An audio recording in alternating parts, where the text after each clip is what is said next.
नमस्कार मेरे प्यारे दोस्तों, आप सभी का स्वागत है आज की क्लास नंबर 2 में। I am taught by you, यानी कि मैं आप द्वारा पढ़ाया गया हूँ। मैं आप द्वारा पढ़ाया गया हूँ। अब इस बच्चे कहेंगे सर ऐसा कैसे, हमने थोड़ी पढ़ाया। हर बार एक बात कहता हूँ, हर किसी इंसान के जीवन में एक ना एक कृष्ण रूप जरूर होता है।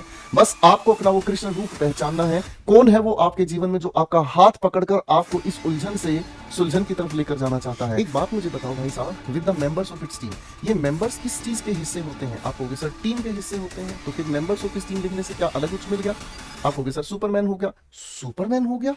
नमस्कार मेरे प्यारे दोस्तों, आप सभी का स्वागत है आज की क्लास नंबर 2 में। आज हम लोग आप लोगों के एमटीएस एग्जामिनेशन को डेडिकेटेड सेंटेंस इंप्रूवमेंट पर काम करेंगे। मेरे प्यारे दोस्तों, समय को बचाना है और जो समय आप लोग बचाएं कमेंटबाजी से वो सीधा अपने एग्जामिनेशन की रिवीजन पर लगाएं। समय कम है, सटीक कंटेंट के साथ सिलेक्शन की तरफ बढ़ेंगे। चलिए मेरे दोस्तों, सवाल की कहानी शुरू करते हैं। पहला सवाल हमारे सामने है, professor said that I will be late for the lecture. मेरे प्यारे दोस्तों, आज सबसे पहले एक छोटी सी ट्रिक आपको ध्यान रखना है, जिसे हम लोग कहते हैं सीक्वेंस ऑफ टेंसेस। ज्यादा गहराई में हम लोग नहीं जाएंगे, क्योंकि ज्यादा गहराई में जाकर कोई भी फायदा हमें नहीं मिलना। सीधी बात आप लोगों को ये याद रखनी है, अगर लिखे हुए वाक्य का पहला हिस्सा हमें पास्ट टेंस का सीक्वेंस बता रहा है तो दूसरे हिस्से को भी हम पास्ट में लेकर जाएंगे। इसके बहुत सारे एक्सेप्शंस हैं, इसकी बहुत सारी लंबी चौड़ी कहानियां हैं। ज्यादा दूर नहीं जाएंगे, क्वेश्चन देखा, लॉजिक समझा, आगे बढ़ गए।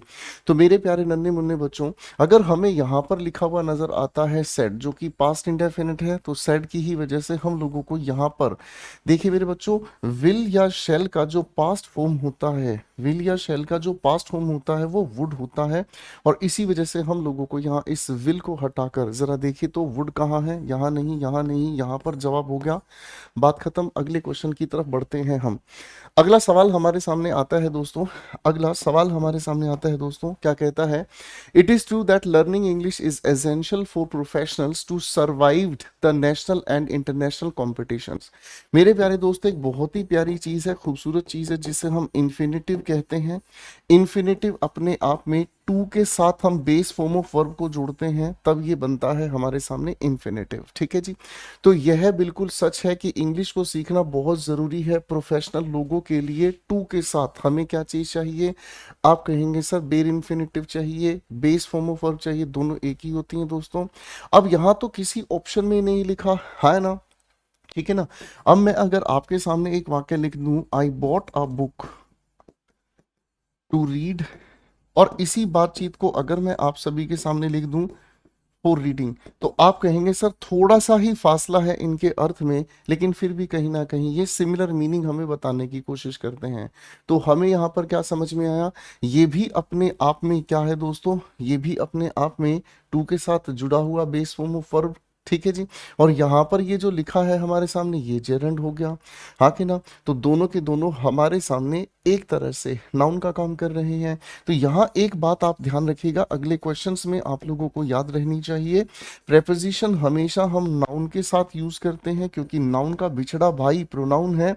ठीक है जी, हाँ कि ना। तो दोस्तों हमें यहीं पर एक बात और याद रखनी है कि इस नाउन का ही एक और रूप वर्ब के साथ आईएनजी जोड़कर, जिसे हम जेरंड कहते हैं। तो दोस्तों फिर टू बी के साथ सर्वाइव लिखना गलत हुआ, हैविंग हटाओ भैया, इंप्रूवमेंट कर ही रहे हैं। तो हमारे पास जवाब क्या आ गया बेटा? फॉर सर्वाइविंग, करेक्ट हो गया। अगले सवाल की तरफ बढ़ते हैं दोस्तों, क्या कहता है? Peer pressure. देखो पीयर अगर एक प्यारा शब्द है हमारे सामने, पीयर का मतलब होता है पीपल विद सिमिलर इंटरेस्ट, वो लोग जो एक जैसा काम करते हैं, एक जैसा जिनका इंटरेस्ट होता है, उसे हम पीयर कहते हैं। ठीक है। अब बेटा ऐसी जो वोकेबलरी है वो आप लोगों को मेरे वोकैब सिलेक्शन बैच में मिलेगी। यूट्यूब पर पूरी प्लेलिस्ट पड़ी हुई है, आप किसी भी एग्जाम की तैयारी कर रहे हैं आपको वो जरूरी पढ़नी चाहिए। हटाओ भाई। अब हमारे सामने प्रेशर बन जाता है, जो हमारे साथी लोग होते हैं, जो हमारे जैसा ही काम कर रहे होते हैं, इज बाउंड, मजबूर हैं। Peer pressure is bound to effect most of us both positively and negatively. दो शब्दों से जरा प्रेम करके चलिएगा, अगर आप एमटीएस के पेपर को आराम से निकालना चाहते हैं। इस इफेक्ट की अगर हम बात करते हैं तो इस इफेक्ट का मतलब होता है रिजल्ट। ठीक है ना जी। अब ये होता है नाउन दोस्तों, और इस अफेक्ट का मतलब क्या होता है? जब हम किसी पर प्रभाव डालते हैं यानी कि इन्फ्लुएंस करते हैं, ये अपने आप में दोस्तों वर्ब होती है। तो थोड़ी देर पहले एक प्यारी सी बात आपको बताई थी कि टू के साथ बेस फॉर्म ऑफ वर्ब चाहिए, जबकि ये तो शैतान निकला। हटाओ भैया, देखें जरा हमारे सामने कौन सी बात है। हटाओ भैया, हटाओ भैया, हटाओ भैया, सही जवाब के पास हम पहुंच गए हैं मेरे प्यारे दोस्तों। अगले प्रश्न से आप लोगों को मिलाना चाहूंगा मैं, अगले प्रश्न से आप लोगों को मिलाना चाहूंगा भाई मैं। आओ मेरे प्यारे बच्चों, धीरे धीरे चीजों को आगे बढ़ाते चलेंगे, समझते चलेंगे। अगला सवाल है द पेंडेमिक। पेंडेमिक का मतलब, डेमिक का मतलब डिजीज होता है बाबू। डेमिक का मतलब डिजीज, पेन का मतलब ऑल, यानी कि एक ऐसी बीमारी जो सब जगह फैल गई हो। फिर से कह रहा हूं, वोकैब सिलेक्शन बैच में इस तरह से आप लोगों के लिए वोकैबलरी को तार तार खोल के समझाई हुई है, जरूर देख लीजिएगा। ठीक है बच्चों, the pandemic has challenge education system, आगे लिखा है to ensure learning continuity substantiality increasing the demands placed on teachers. कोई दिक्कत नहीं है। देखिए आप जानिएगा, जब पेंडेमिक आया, कोविड 19 आया, तो कोविड 19 आने की वजह से एक चैलेंज खड़ा हुआ किसके लिए, एजुकेशन सिस्टम के लिए। किस चीज तरह का है, टू एंश्योर लर्निंग। अब आप ये कहेंगे सर लर्निंग को किस तरह से एंश्योर किया जाए।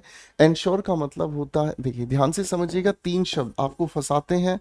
इंश्योर, इंश्योर का मतलब होता है बीमा करना या बीमा कराना। एंश्योर का मतलब होता है सुनिश्चित करना, और एक होता है एश्योर। एश्योर का मतलब होता है भरोसा दिलाना। आपके प्यारे से गुरुदेव गोपाल वर्मा ने आपका कृष्ण रूप अपना लिया है, आपका हाथ पकड़कर आपको सही दिशा में ले जाकर आप लोगों का सिलेक्शन कराना है। तो I assure you for your selection. Got it, है ना। लेकिन दोस्तों जो आपको कहूं उस चीज के लिए आपको भी एंश्योर करना होगा। ठीक है, याद रखिएगा ये शब्द आपसे कंफ्यूजन के लिए पूछे जाते हैं। अब एजुकेशन सिस्टम्स टू एंश्योरिंग, फिर से वही लड़ाई। टू के साथ बेस फॉर्म ऑफ वर्ब चाहिए, फोर के साथ आईएनजी होता मान लेते, प्रेपोजिशन के साथ आईएनजी होता मान लेते, सब सब सब नकली निकले भैया। जवाब कोई इंप्रूवमेंट की आवश्यकता नहीं है। अगले सवाल की तरफ बढ़ते हैं। मोहन अननोविंगली ऑल्टर्ड। देखिए प्यारे दोस्तों, एक शब्द होता है ऑल्टर, बलि की वेदी इसे हम हिंदी में कहते हैं, बलि की वेदी इसे हम हिंदी में कहते हैं। और इस ऑल्टर की अगर हम बात करते हैं तो इसको एक वर्ब की तरह हम यूज करते हैं, टू चेंज। ये अपने आप में एक वर्ब है जिसका अर्थ होता है बदलना, यानी कि टू चेंज। ठीक है बेटा, आइए बच्चों अब हम पढ़ते हैं। मोहन ने अनजाने में बदल दिया salt instead of sugar to the dessert. Spelling एक और हमें सीखने को मिलेगी। डेजर्ट का मतलब होता है रेगिस्तान, और इस डेजर्ट का मतलब होता है मीठा। आप लोग खाना खाने के बाद गुड़ खाते हैं, कुछ भी चीनी शक्कर खाते हैं, सौंफ, वो सौंफ देखिए आपने जो रंग बिरंगी होती है ना। बचपन में किसी रेस्टोरेंट में ही मिलती थी भाई, तब बताओ कितने लालची होते थे हम। याद करो जरा अपने बचपन के दिन दोस्तों। तो मीठा डेजर्ट हो गया। इस भाई ने क्या गलती कर दी, अनजाने में शुगर की जगह सॉल्ट को चेंज कर दिया, है कि नहीं। मेकिंग इट टेस्ट टेरिबल, और उसका टेस्ट कैसा हो गया, आप कहेंगे सर जी टेस्ट हो गया कतई टेरिबल, भयानक हो गया, है ना। तो आप यहां पर क्या कहेंगे, सर ऑल्टर का मतलब तो चेंज करना है, और आप सभी लोग जानते हैं शुगर की अलग आकार होता है, सॉल्ट का अलग आकार होता है। तो ऑल्टर जो शब्द है ना वो सही नहीं जा रहा है गुरुजी, है ना। ठीक है, एवरेज का मतलब होता है संक्षिप्त छोटे शब्दों में कहना। हटाओ, एम्पलीफाई का मतलब होता है किसी चीज को बढ़ा चढ़ा देना। हटाओ भाई। अब एंग्विश तो दूर दूर तक नहीं जाएगा क्योंकि परेशानी नहीं चलेगा भैया, तो क्या कहेंगे, added salt instead of sugar. यही इसके लिए बेहतरीन सब्स्टिट्यूशन बनता है। अगले सवाल पर काम करते हैं। No sooner did he finished, आगे लिखा है मेरे प्यारे दोस्तों, एक बहुत खूबसूरत सी बात याद रखिएगा।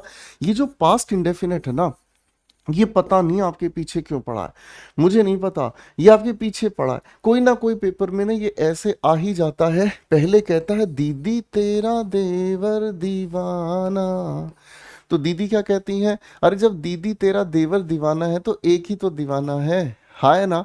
मेरी बात समझ रहे हैं, एक ही दीवाना है, तो जहां पर आपको डिड नजर आए वहां पर एक ही दीवाने को पसंद करें। ठीक है, एक से ज्यादा दिखाई दे, यानी कि एक से ज्यादा दिखाए, सेकंड फॉर्म दिखाई दे, छुट्टी कर दीजिएगा क्वेश्चन की तुरंत। अब मेरे बच्चों आ जाओ फटाफट से, डिड ही फिनिश मिल गया, आगे की सोचने की बात ही नहीं, चलो भाई छुट्टी कर देते हैं। ठीक है बेटा, कोई दिक्कत नहीं है, चलिए भाई अगले सवाल की बात करते हैं। To preparing the vine for plant, फिर से वही प्यारी खूबसूरत सवाल आ गई। इस टू को ध्यान से अगर हम देखते हैं तो टू के साथ हमें बेस फॉर्म ऑफ वर्ब यानी कि बेर इन्फिनेटिव, या फिर अगर मैं कहूँ तो फर्स्ट फॉर्म ऑफ वर्ब चाहिए। सर जी इसकी छुट्टी कर दी, सर जी इसकी छुट्टी कर दी। अब मजा आ रहा है गुरुजी, क्वेश्चन देखने का तरीका सीख गए हम आप लोगों के साथ। अरे बोलो हाँ। अब ध्यान से सोचने की कोशिश करो मेरे बच्चों, ध्यान से सोचने की कोशिश करो भाई। यहां पर अ वाइन लिखा है, पूरा सेंटेंस पढ़ते हैं। टू प्रिपेयर लिखा है vine for plant, it should be cut into, it should be cut back to fit. ठीक है ना जी। वाइन का मतलब क्या होता है, अपने आप में पेड़ों की एक हाइट होती है। ठीक है ना जी, पेड़ों की एक हाइट होती है और उसे हम वाइन कहते हैं। तो ये तो बच्चों अनकाउंटेबल नाउन कर लेंगे हम यहाँ पर, यानी कि ए के साथ की कोई बातचीत नहीं है, द वाइन कहकर बात को अपन खत्म कर देंगे। ठीक है दोस्तों, चलिए भाई अगले सवाल पर आ जाओ, फटाफट से, देर नहीं लगानी है ना। They are sell their companies. मेरे प्यारे दोस्तों ध्यान रखिएगा, बिल्कुल बेसिक फॉर्मूला बताऊंगा, बिल्कुल डरने का नहीं है भाई। ये जो इज एम आर है ना, ये आपके किसी भी लिखे हुए वाक्य में तीन तरह से आ सकता है। तीन तरह से कैसे आ सकता है? पहली बात तो इस इज एम आर के साथ कोई भी नाउन, कोई भी प्रोनाउन या फिर कोई भी एडजेक्टिव देखने को मिल सकता है जो बताता है उसकी अवस्था, है ना। जैसे मैं अगर आपके सामने एक छोटा सा वाक्य अपने लिए लिख दूं, आई एम अ टीचर, तो मेरे सारे छोटे छोटे बंदर समझ गए कि मैं अपनी अवस्था बता रहा हूं, मैं अपना होना बता रहा हूं। मैं क्या हूं? मैं आपका एक प्यारा सा गुरुदेव गोपाल वर्मा हूं। ठीक है मेरे बच्चों। अब मेरे बेटा दूसरी कहानी है, अगर इसके साथ आईएनजी हमें जुड़ गई तो भैया आप कहेंगे सर ये हो गया प्रेजेंट कॉन्टिन्यूअस, है ना, यानी कि ये किसी भी वर्तमान में लगातार होते हुए काम की बात कर रहा है। मैं अगर इसी के बीच घुसेड़ दूं जबरदस्ती टीचिंग, मैंने कहा आई एम टीचिंग यू, तो आप कहेंगे सर मैं आपको पढ़ा रहा हूं। और दोस्तों अगर इसके साथ थर्ड फॉर्म हमें देखने को मिल गई तो ये अपने आप में पैसिव बन जाता है। इसका मतलब ये हमें बताता है क्या चीज? किया गया काम। क्या बताता है? किया गया काम, कोई भी काम जो किया गया उसके बारे में। जैसे अगर मैं कहता हूं I am taught, I am taught by you, यानी कि मैं आप द्वारा पढ़ाया गया हूं, मैं आप द्वारा पढ़ाया गया हूं। अब इस बच्चे कहेंगे सर ऐसा कैसे, हमने थोड़ी पढ़ाया है। अरे मेरे बच्चों, टीचर हमेशा सीखता है, टीचर हमेशा सीखता है, और टीचर कभी भी अपने आप में परफेक्ट नहीं हो सकता। क्यों? क्योंकि उसने अपने जीवन को समर्पित कर दिया है उन बच्चों के लिए जो उनके साथ जुड़ते हैं, टीचर के साथ जुड़ते हैं और हर दिन अपने टीचर को कुछ अच्छा सिखाते हैं, कैसे पेशेंस रखना है, कैसे किसी चीज को समझाना है। ठीक है बच्चों, तो देखो अब इन तीनों बातों से ये तो परे हो गया। आर के साथ ये सेल लिखा है, फर्स्ट फॉर्म लिखा हुआ है, तो अब एक एक करके चिपकाते हैं बेटा, है ना। तो भैया जैसे इजएमआर है वैसे ही इसका बिछड़ा भाई वॉजवर, ये दोनों एक ही परिवार से हैं भाई। ठीक है ना, ये एक ही परिवार से हैं, ये है ये था, तो भैया ये भी गड़बड़ हो गई, ये भी गड़बड़ हो गई, है ना। अब ध्यान से देखेंगे, दे तो प्लूरल है तो इज नहीं आएगा, तो बाबू क्या बच गया हमारे सामने? कहानी खत्म हो गई सर जी। इतना मजेदार सेशन हो सकता है ये तो हम सोचे भी नहीं थे, है ना भैया। क्वेश्चन नंबर 9 पे आ जाओ दोस्तों, क्या कहता है? Virtual reality is the creation of a virtual environment. मैंने आप लोगों को पिछली क्लास में भी इसके बारे में बताया था। वर्चुअल का मतलब होता है काल्पनिक दुनिया, और ये काल्पनिक दुनिया ऐसी होती है जो हमें दिखाई भी देती है, उसे हम वर्चुअल वर्ल्ड कहने की कोशिश करते हैं। तो चलिए भाइयों अब थोड़ी सी प्यारी सी खूबसूरत बात को समझते हैं। Virtual environment presented to our senses, presented to our senses, ठीक है, in such a way that we experience it as if we were really there। ठीक है, हम इसे ऐसे महसूस करते हैं जैसे हम सच में वहां पर उपलब्ध हैं। ठीक है जी। आओ दोस्तों अब समझने की कोशिश करते हैं। ये हमारे सेंटेंस का सब्जेक्ट है। Virtual reality is the creation of a virtual environment presented to our senses. देखिए ध्यान से समझने की कोशिश कीजिएगा। कभी कभी किसी लिखे हुए सब्जेक्ट के साथ, मेरे नन्हे मुन्ने बच्चों, कभी कभी किसी लिखे हुए सेंटेंस के सब्जेक्ट के साथ हम लोग थर्ड फॉर्म ऑफ वर्ब के साथ लगाकर एक ऑब्जेक्ट, ठीक है जी, ये इसके लिए एक एडजेक्टिव फ्रेज तैयार करते हैं। ठीक है जी, और इसी सब्जेक्ट की वर्ब हमें आगे देखने को मिलती है। तो बाबू हमें बात यहाँ पर क्या समझ में आई? बात हमें समझ में आई virtual reality is the creation of a virtual environment. अब यहाँ जो ये प्रेजेंटेड टू आवर सेंसेस लिखा है, ये एग्जैक्टली इस वर्चुअल एनवायरनमेंट की जानकारी दे रहा है। ये हमारी अच्छी बात है कि इससे आगे कोई वर्ब इसके लिए नहीं लिखी है, टेंशन खत्म, बात खत्म। तो बेटा प्रेजेंटिंग हटा दिया, प्रेजेंटिंग हटा दिया, और ये तो पहले, अरे कुछ बचा ही नहीं भैया, लड़ाई लड़ाई माफ करो, डी लगा के मुद्दा साफ करो, है ना भाई। इजी क्वेश्चन हो गया सर, ट्रिक आपकी गजब हो रही है सर। लार्जर एमिशंस, एमिशंस शब्द बना है एमिट से, एमिट का मतलब होता है प्रदूषण फैलाना, एमिट का मतलब होता है प्रदूषण निकालना या धुआं निकालना, ठीक है भाई। तो एमिशंस का मतलब क्या होगा, जो प्रदूषण, लार्जर मींस बहुत ज्यादा, of greenhouse gases, greenhouse gases का बहुत ज्यादा जो प्रदूषण निकलता है, ठीक है, lead to higher concentrations in the atmosphere. अब एक बात हमेशा याद रखने की कोशिश कीजिएगा, ठीक है ना जी, एक बात हमेशा याद रखने की कोशिश कीजिएगा, सवाल को अगर हम थोड़ा ध्यान से देखें तो इस लिखे हुए सवाल में हमें सेंटेंस का सब्जेक्ट कहां देखने को मिला। आप कहेंगे सर सेंटेंस का सब्जेक्ट ये है, क्यों, क्योंकि गुरुदेव प्रेपोजिशन के बाद तो ऑब्जेक्टिव केस आता है, ओसी का मतलब क्या होता है, ऑब्जेक्टिव केस, क्या होता है, ऑब्जेक्टिव केस। तो मेरे प्यारे नन्हे मुन्ने भाइयों, यहाँ इस ऑफ के बाद ये लिखा ऑब्जेक्टिव केस है ना, एमिशंस की वजह से यहाँ पर क्या चाहिए हमें, वर्ब चाहिए। तो इसका मतलब यहाँ से ये चीज तो गई, अरे हाँ है ना।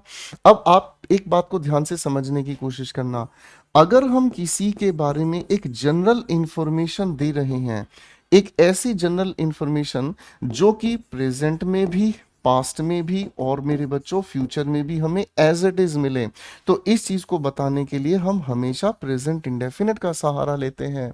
तो आप जानते हैं larger emissions of greenhouse gases, ठीक है ना जी। और भाई इसी की वजह से हमें क्या देखने को मिलता है, हमें पहले भी, आज भी, आगे भी यही देखने को मिलता है। तो बाबू ये फर्स्ट होमो फॉर तो प्रेजेंट इंडेफिनिट के अकॉर्डिंग सही काम कर रही है, इसका मतलब ये भी छुट्टी पर गया और पास्ट इंडेफिनिट पर भी छुट्टी गए, तो बेटा कोई इसमें इंप्रूवमेंट की जरूरत नहीं है, ठीक है दोस्तों, करेक्ट है भाई, इसमें तो हमें कोई भी जरूरत नहीं है भाई, इजी हो गया बेटा। चलिए भाई आगे चलने की कोशिश करें भाई, करेक्ट है। चलिए दोस्तों फाइन, एमिशंस का यहां पर हमें समझ में आता है, एमिट का यहां पर हमें समझ में आता है टू डिस्चार्ज, ठीक है ना, गैसेस। आसान हो गया बेटा, इंग्लिश में लिख दिया। अगला सवाल कहता है no sooner had the sun risen, आगे लिखा है ओवर द होराइजन व्हेन। देखिए बच्चों, दो स्ट्रक्चर्स आपको बहुत अच्छे से याद रखने हैं, गहराई में नहीं जाएंगे, क्योंकि गहराई में पढ़ने पढ़ाने के लिए तो आप लोगों ने मेरा सिलेक्शन बैच लिया ही है, ठीक है ना। और जो बच्चे पहली बार क्लास को पढ़ रहे हैं, जो भी बच्चे पहली बार क्लास को पढ़ रहे हैं और हो सकता है वो एमटीएस का पेपर बिना तैयारी के दे रहे हैं, तो आपको थोड़ा सा समझना होगा मेरे बच्चों, एमटीएस का पेपर को पूरी तरीके से अच्छे से लड़ने के लिए आपको जरूरत है एक सिलेक्शन बैच की। मेरे प्यारे दोस्तों, हर महीने की 21 तारीख को मेरा सिलेक्शन बैच आता है सिर्फ करियर विल ऐप पर, ठीक है। तो जो पहली बार देख रहे हैं वो घबराएं नहीं, उनको अच्छे से तैयारी करने के लिए अपना एक फाउंडेशन नहीं, सिलेक्शन बैच ज्वाइन कर लेना चाहिए, ठीक है दोस्तों। चलिए भाई, ये चीजें सारी उसी में आप लोगों को एक एक करके तार तार करके हम समझाते हैं, ठीक है बेटा।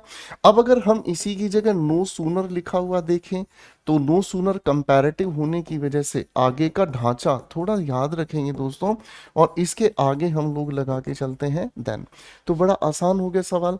यहाँ नो सूनर लिखा है तो व्हेन की जगह हमें क्या चीज चाहिए, देन, यानी कि सी फॉर चाइना गया, ए फॉर एप्पल गया। अब हमारे पास दो ही विचार हैं, अब हमारे पास दो ही विचार हैं। अब यहां पर देखते हैं हम देन बर्ड्स, द बर्ड्स, ठीक है, बिगिन, बिगेन, कौन सा टेंस है दोस्तों, पास्ट का परफेक्ट। कौन सा टेंस है दोस्तों, पास्ट का परफेक्ट। तो पास्ट के परफेक्ट के बाद हमें क्या चीज चाहिए, बताओ ना जरा। आप कहोगे सर पास्ट के बाद, पास्ट का सीक्वेंस बताया था पहले क्वेश्चन में ही, मिल गया बेटा आंसर। कोई दिक्कत, घबराहट, चिंता तो नहीं हो रही है किसी बच्चे को, चिंता होनी भी नहीं चाहिए, ठीक है ना, भटकना है ना उलझना है, सीधी बात सीखेंगे, फिजूल बातों से बचेंगे। I like it. क्वेश्चन 12 पर आपके सामने है बात, very early in the morning, सुबह सुबह की बात है जी, at the beginning of January, जब जनवरी शुरू हुई, आगे लिखा है ओपू was lying in bed waiting for the sun having rose। अब सवाल को फंसाया गया है जबरदस्ती, ठीक है ना जी। अब सवाल को फंसाया गया है जबरदस्ती, कैसे फंसाया गया है आइए मेरे प्यारे दोस्तों देखने की कोशिश करते हैं। सुबह की बात है, बिगिनिंग ऑफ द जनवरी, जनवरी के शुरुआती समय की बात कही गई है। ओपू वॉज लाइंग, कौन से टेंस में कही है बात, पास्ट में कही गई है, कोई दिक्कत नहीं है बेटा। वो अपने बेड में लेटा पड़ा था, इंतजार कर रहा था, कोई दिक्कत नहीं, इंतजार करने का काम कॉन्टिन्यूस है इसलिए हम लोगों ने वेटिंग को जांच लिया, ठीक है ना। तो वेटेड यहां से गया, वेटेड यहां से गया, कोई इंप्रूवमेंट नहीं भी हो सकता, डी भी हो सकता है। Waiting for the sun having rose, देखिए बच्चों एक ट्रिक को ध्यान रख लीजिएगा, परफेक्ट पार्टिसिपल बनाने के लिए हैविंग के साथ थर्ड फॉर्म हमें चाहिए, है कि नहीं। तो दोस्तों इस रोज की जो थर्ड फॉर्म है, इस रोज की जो थर्ड फॉर्म है वो तो थोड़ा पिछला सवाल ही तो था जिस राइज फर्स्ट फॉर्म है, रोज सेकंड फॉर्म है, और भाई ये इसकी थर्ड फॉर्म है, इसका अर्थ होता है उगना, ठीक है जी, इसका अर्थ होता है उगना, करेक्ट है, उठना, ये इसका अर्थ है। तो दोस्तों यहां पर हैविंग के साथ थर्ड फॉर्म होनी चाहिए थी। अब इंप्रूवमेंट तो हम करके ही मानेंगे, तो सबकी छुट्टी, करेक्ट आंसर हमारे सामने क्या बच गया बेटा, डी फॉर दिल्ली, ठीक है बेटा। करेक्ट आंसर हमारे पास क्या बच गया बेटा, डी फॉर दिल्ली, इजी हो गया। चले अगले सवाल पर। The new chairman of the company announced attracted bonus for the employees on the occasion of New Year। जो भी बच्चा पढ़ रहा है प्लीज कमेंट सेक्शन में ओकेजन को जरूर लिख लीजिएगा, स्पेलिंग टेस्ट में पूछे जाने वाली ये स्पेलिंग है, ठीक है बच्चों। नया जो चेयरमैन है कंपनी का उसने घोषणा की है किस चीज की, अट्रैक्टेड बोनस। एक प्यारी सी बात को याद रखिएगा दोस्तों, नाउन से ठीक पहले हम लोग यूज करते हैं क्या चीज, एडजेक्टिव, ठीक है ना जी। अब हम अगर ध्यान से देखते हैं तो ये बोनस लिखा नाउन है, नाउन से पहले अट्रैक्टेड हमें एडजेक्टिव बनाने की जगह हमें इसका अट्रैक्टेड की जगह क्या लिखना होगा, एडजेक्टिव होता है अट्रैक्टिव। अट्रैक्टिव का मतलब क्या होता है, आकर्षित करने वाला, आकर्षित करने वाला। तो सर अनाउंस यहां लिखा है, अनाउंस्ड यहां लिखा है, तो इस अनाउंसिंग की वजह से ये ऑप्शन बाहर, ठीक है जी। अब यहां पहले से ही हम इंप्रूवमेंट कर रहे हैं, अनाउंस्ड अनाउंस्ड, आगे लिखा है अट्रैक्ट, ये तो गड़बड़ हो गया।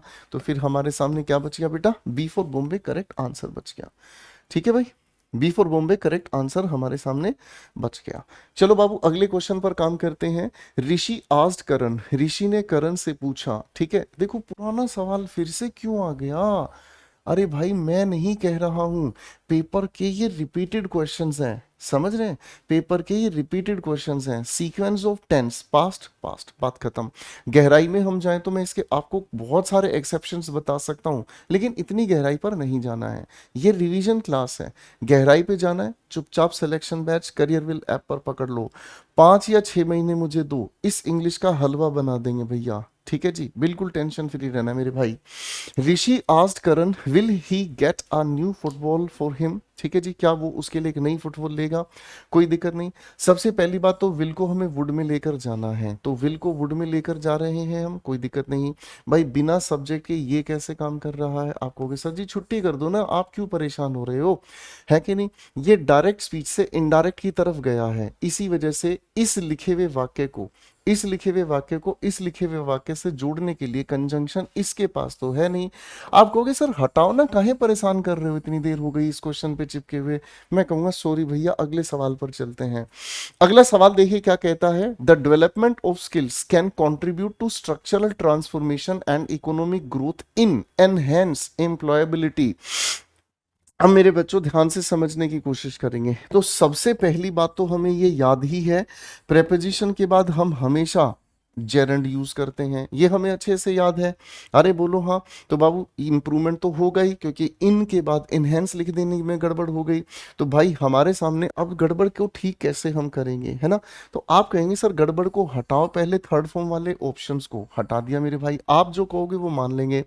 अबाउट का मतलब होता है अप्रोक्सीमेशन, अबाउट का मतलब होता है हेयर एंड देयर, तो हेयर एंड देयर का तो है नहीं, हमें तो वो जरिया बताना है जिसके जरिए हम एम्प्लॉयबिलिटी इनहेंस कर सकें। तो बाई प्रेपोजिशन सही है, एनहेंसिंग हो गया फिट, आंसर हमारे सामने बोलो तारारा, ठीक है भाई, आंसर हमारे सामने बोलो तारारा। मस्त रहने का, बिंदास रहने का है। एग्जाम से पहले भी अगर टेंशन ले ली तो समझ लो फिर कोई फायदा ही नहीं हुआ इधर उधर भटकने का, भटकना नहीं है। मैं आपको हर बार एक बात कहता हूं, हर किसी इंसान के जीवन में एक ना एक कृष्ण रूप जरूर होता है। बस आपको अपना वो कृष्ण रूप पहचानना है। कौन है वो आपके जीवन में जो आपका हाथ पकड़कर आपको इस उलझन से सुलझन की तरफ लेकर जाना चाहता है? कौन है वो आपका कृष्ण जो आपको कहता है अपना उठाओ गांडी और निशाना लगाओ, सामने तुम्हारे सिलेक्शन है और अपना तीर छोड़ो। याद करो मेरे बच्चों, इस चीज को हमेशा याद करो। भटकाव हर पल मिलेंगे, लेकिन सटीक मार्गदर्शन एक ही जगह मिलेगा, उससे बाहर नहीं जाना, नहीं सोचना। सवाल कहता है मेरे लाडले बच्चों को, the rise in temperature is playing havoc with India's rainfall which is pertinent for India's agricultural sector. ठीक है बेटा, अब मेरे बच्चों को ये चीज बहुत खूबसूरती से समझ आ रही है, क्वेश्चंस को पढ़ना कैसे है। देखो, पर्टिनेंट का मतलब होता है रिलीवेंट। कहाँ गया पर्टिनेंट? ये रहा। पर्टिनेंट का मतलब होता है बेटा रिलीवेंट, ठीक है ना। पर्टिनेंट का शाब्दिक अर्थ होता है बेटा क्या चीज? रिलीवेंट, ठीक है ना। रिलीवेंट का मतलब क्या होता है? सार्थक, ठीक है जी। टू द पॉइंट जिसे हम कहते हैं, ठीक है। रिलीवेंट का मतलब होता है सार्थक, जिसे हम कहते हैं टू द पॉइंट। करेक्ट है। आइए बाबू समझते हैं। The rise in temperature is playing havoc. Havoc का मतलब होता है तबाही। With India's rainfall which is pertinent, आगे लिखा है फॉर इंडियाज एग्रीकल्चर सेक्टर। कोई दिक्कत नहीं है, सभी ऑप्शंस में रेनफॉल लिखा है, हमें डर नहीं लगा, कोई दिक्कत नहीं है। हु हम तब यूज करते जब इससे पहले इंसान का नाम हो। हटाओ भैया, छुट्टी हो गई आपकी, चलो घर, ठीक है ना। आगे लिखा है विच इज सिग्निफिकेंट, हो सकता है विच इज डिकेंट। डिकेंट, किसी भी शब्द की शुरुआत में डी जुड़ जाए तो वो उस शब्द को अर्थ बना देता है नेगेटिव। जैसे आपने कह दिया एक्टिवेट। एक्टिवेट का मतलब क्या हुआ? किसी चीज को सुचारू रूप से चलना, ठीक है। और जैसे आप डी जोड़ देते हैं तो इसका मतलब क्या हो गया? इसका मतलब हमें समझ में आ गया कि भैया ये जो हो गया अब एक्टिवेटेड नहीं रहा, इसका मतलब अब यह सुचारू रूप से काम नहीं करेगा, ठीक है ना। डी कैंट का मतलब होता है POUR। POUR का मतलब बारिश के बरसने की activity. Rainfall which was mendicant. Sir was में क्यों जा रहे हो, पास्ट में क्यों जा रहे हो, प्रेजेंट की बात कही है। हटाओ भाई, हटाओ भाई, करेक्ट आंसर हमारे सामने क्या है? रेनफॉल इस समय बहुत ज्यादा महत्वपूर्ण है। क्यों? क्योंकि यह इंडिया के एग्रीकल्चर सेक्टर के लिए बहुत ज्यादा जरूरी है। चलते हैं भाई अगले सवाल पर। राहुल सिस्टर सेज, राहुल की बहन कहती है that my brother is the best dancer in the city. मेरा जो भाई है वो बेस्ट है डांसर सिटी में। चलिए कोई दिक्कत नहीं, लपेटते हैं। अब हम सवाल को ध्यान से समझते हैं तो क्या कहता है। देखिए बच्चों, पहली बात तो ये कि ये लिखा हुआ जो वाक्य है वो इनडायरेक्ट स्पीच में है, ठीक है। इनडायरेक्ट स्पीच का मतलब ये जो माई है फर्स्ट पर्सन है, और फर्स्ट पर्सन किसके अनुसार चेंज होता है? सब्जेक्ट के अनुसार। और सब्जेक्ट हमारे सामने कौन है? सिस्टर है। सब्जेक्ट हमारे सामने कौन है साहब? हमारे सामने सब्जेक्ट सिस्टर है। तो सिस्टर के अनुसार हम क्या करेंगे मेरे नटखट बच्चों? आप सभी कहेंगे सर सिस्टर के अनुसार हमें माई को हटाकर हर लिखना होगा। तो हिज ब्रदर गया, माई गया। अब ये दावेदार है, ये दावेदार है। अब देखेंगे भैया कौन है ए या सी में से। मेरे प्यारे नटखट बच्चों, सेज प्रेजेंट लिखा है, प्रेजेंट वाले को टिक टिक करके हटा दो, बाकी सारा कुछ सोचने की जरूरत नहीं है। खड़ैच, ठीक है ना जी। सीधी बात हमें समझनी है, फिजूल बात से बात खत्म, ठीक है ना। सीधी बात हमें समझनी है, आज से फिजूल बात से बात खत्म। बोलो हाँ। क्वेश्चन 18 पर आएगा मेरा नटखट बच्चा। A wonder in the plant kingdom. Plant kingdom में एक जो अचंबा है, the great banyan tree of the AJC Bose botanical garden eight Shivpur in Howrah occupies a unique position in the world records। सवाल में कुछ गड़बड़ तो नहीं लग रही है, पर फिर भी हमारे नटखट बच्चे गड़बड़ निकाल देंगे, छोड़ेंगे नहीं, ठीक है जी। आइए देखते हैं क्या कहता है।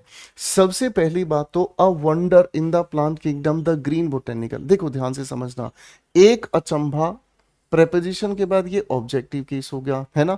The great banyan tree of AJC Bose botanical garden eight, preposition के बाद ऑब्जेक्टिव केस, प्रेपोजिशन के बाद ऑब्जेक्टिव केस, यानी कि हम इसी की बात कर रहे हैं। ठीक है जी। अ वंडर, जो वंडर है वही ये है, यानी कि दोनों अपने आप में सिंगुलर ही है। सिंगुलर की वजह से ऑक्यूपाइज अपनी जगह काम कर रहा है, ठीक। यूनिक को लेकर कुछ बच्चे एन लगाने की कोशिश करेंगे। देखिए बच्चों, जब यहाँ पर यूनिक आप पढ़ रहे हो तो यूनिक पढ़ते वक्त आपने य की ध्वनि को पहचाना, ठीक है ना जी। और इस य की यूनिक में बड़े ऊ की मात्रा आती है, हाँ ठीक है, ठीक है। य की ध्वनि होती है कॉन्सोनेंट, और कॉन्सोनेंट साउंड प्रोड्यूस करने वाले शब्दों के साथ हम आर्टिकल ए का यूज करते हैं। तो आर्टिकल ए का यूज अगर हम करेंगे तो एन वाला ऑप्शन गया, अरे हाँ है ना। अब हमारे सामने ओक्यूपाइंग ये लिखा है और बीइंग ऑक्यूपाइड पूरी तरह गलत हो गया। इंप्रूवमेंट हम कर ही रहे हैं, तो सॉरी, एक मिनट रुक जाओ, अभी इंप्रूवमेंट के हिसाब से तो ठीक ही जा रहा था, है ना भाई। एक मिनट रुक जाओ भाई, रुक जाओ रुक जाओ, शैतानी कर दी हमने, है ना। क्या लिखा है भाई साहब, ओक्यूपाइज। ओक्यूपाइज के साथ आईएनजी क्यों लगा दिया बिना टेंस के। करेक्ट आंसर क्या हो गया, किसी भी इंप्रूवमेंट की जरूरत नहीं है, ये अपने आप में प्रेजेंट इंडेफिनिट के अनुसार काम करता है। चलिए बच्चों, अगले क्वेश्चन को ध्यान से पढ़ते हैं, बनाइए आंसर। आइए बच्चों, क्वेश्चन को ध्यान से समझते हैं, क्या लिखा है हमारे सामने। द यूनिट, यहां से है बाबू सवाल, ध्यान से देखेंगे। The unit twitched like a bird. Twitch का मतलब होता है अपनी पूंछ को हिलाना, ठीक है ना। ट्विच का मतलब होता है अपने शरीर को हिलाने की कोशिश करना, ठीक है। चलिए भाई, अगर हम समझने की कोशिश करते हैं क्वेश्चन क्या कहता है। ट्विच को आप जर्क भी कह सकते हैं, झटका देना, ठीक है ना। ट्विच का मतलब, the unit twitched like a bird, preening its plumage and becomes motionless। बेटा यहाँ गैप है, माफ करना, यहाँ गैप है। becomes motionless, motion का मतलब होता है मूवमेंट, लेस का मतलब बिना हिले डुले, becomes का मतलब हो जाता है, preening का मतलब साफ करना, its plumage and becomes motionless। तो भाई हमें यहाँ पर क्या ठीक करना होगा, ठीक है सर। टू प्रीन का बिल्कुल हम यहाँ पर यूज नहीं करेंगे। और दूसरी बात, यहाँ एक और परेशानी है। क्या परेशानी है दोस्तों, ध्यान से समझने की कोशिश करना। भाई अगर मैं इस इट्स की बात करता हूं तो ये इट्स अपने आप में पजेसिव एडजेक्टिव है, यानी कि इसका अर्थ होता है मेरे बेटा इसका उसका, इसका अर्थ होता है इसका या फिर उसका। अगर हम इस इट के साथ अपोस्ट्रोफे एस लगा देते हैं तो इसका मतलब क्या होता है एक्चुअल में, या तो इट इज या इट वॉज। कभी कभी इट के साथ हम इसको हैज की तरह भी समझते हैं। अब दोस्तों, एडजेक्टिव होने का मतलब ये नाउन से पहले आएगा, प्लमेज नाउन है से पहले आएगा, तो ये गड़बड़ है। अब यही गड़बड़ क्वेश्चन में फंसी हुई है भाई, यहां पर भी इंप्रूवमेंट कर ही रहे हैं, बात खत्म। ठीक है दोस्तों, बात खत्म, ठीक है ना। ज्यादा दूर तक नहीं सोचना, मैं चाहूं तो क्वेश्चंस को गहराई पर आपको लेकर जा सकता हूं, लेकिन उसका कोई फायदा नहीं है दोस्तों, है कि नहीं। करेक्ट है। चलिए भाई, अगले क्वेश्चन पर बढ़ते हैं। लिखा है हमारे सामने क्या चीज, no they are normal people. नहीं, वह सामान्य लोग हैं। Although they perceive the world different. Perceive का मतलब महसूस करते हैं, सोचते हैं, ठीक है ना। नहीं, they are normal people although they perceive, लिखा है क्या, द वर्ल्ड डिफरेंट। अब मेरे बच्चों एक बात ध्यान से समझने की कोशिश करते हैं हम।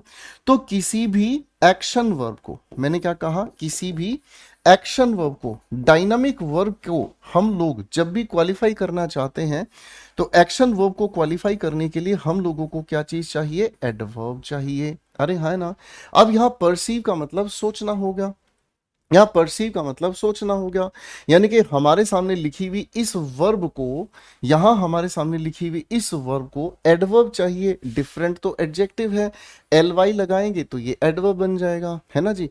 यानी कि जो डिफरेंट वाला ऑप्शन है वो गलत। इंप्रूवमेंट हम कर ही रहे हैं, ये भी हटा। अब हमें यहाँ क्या लिखना है, ध्यान से देखने की कोशिश करते हैं। No they are normal people although they perceive. Sir although भी कॉन्ट्रडिक्शन के लिए बात करता है, बट भी कॉन्ट्रडिक्शन के लिए बात करता है। बाकी हमारी ये वाली बात आगे सेटिस्फाई हो ही जाती है। एडवर्ब का यूज, तो यही जवाब इंप्रूवमेंट के लिए लेकर आएंगे। प्रेपोजिशन फ्रॉम गलत चली गई भाई, क्योंकि प्रेपोजिशन के बाद तो बाबू ऑब्जेक्ट चाहिए, ये अपने आप में एक सब्जेक्ट है। अगले सवाल पर आ जाओ बेटा। अगला सवाल हमारे सामने कहता है, the rodeo is great way to unite soldiers skills and build esprit de corps. ठीक है ना जी।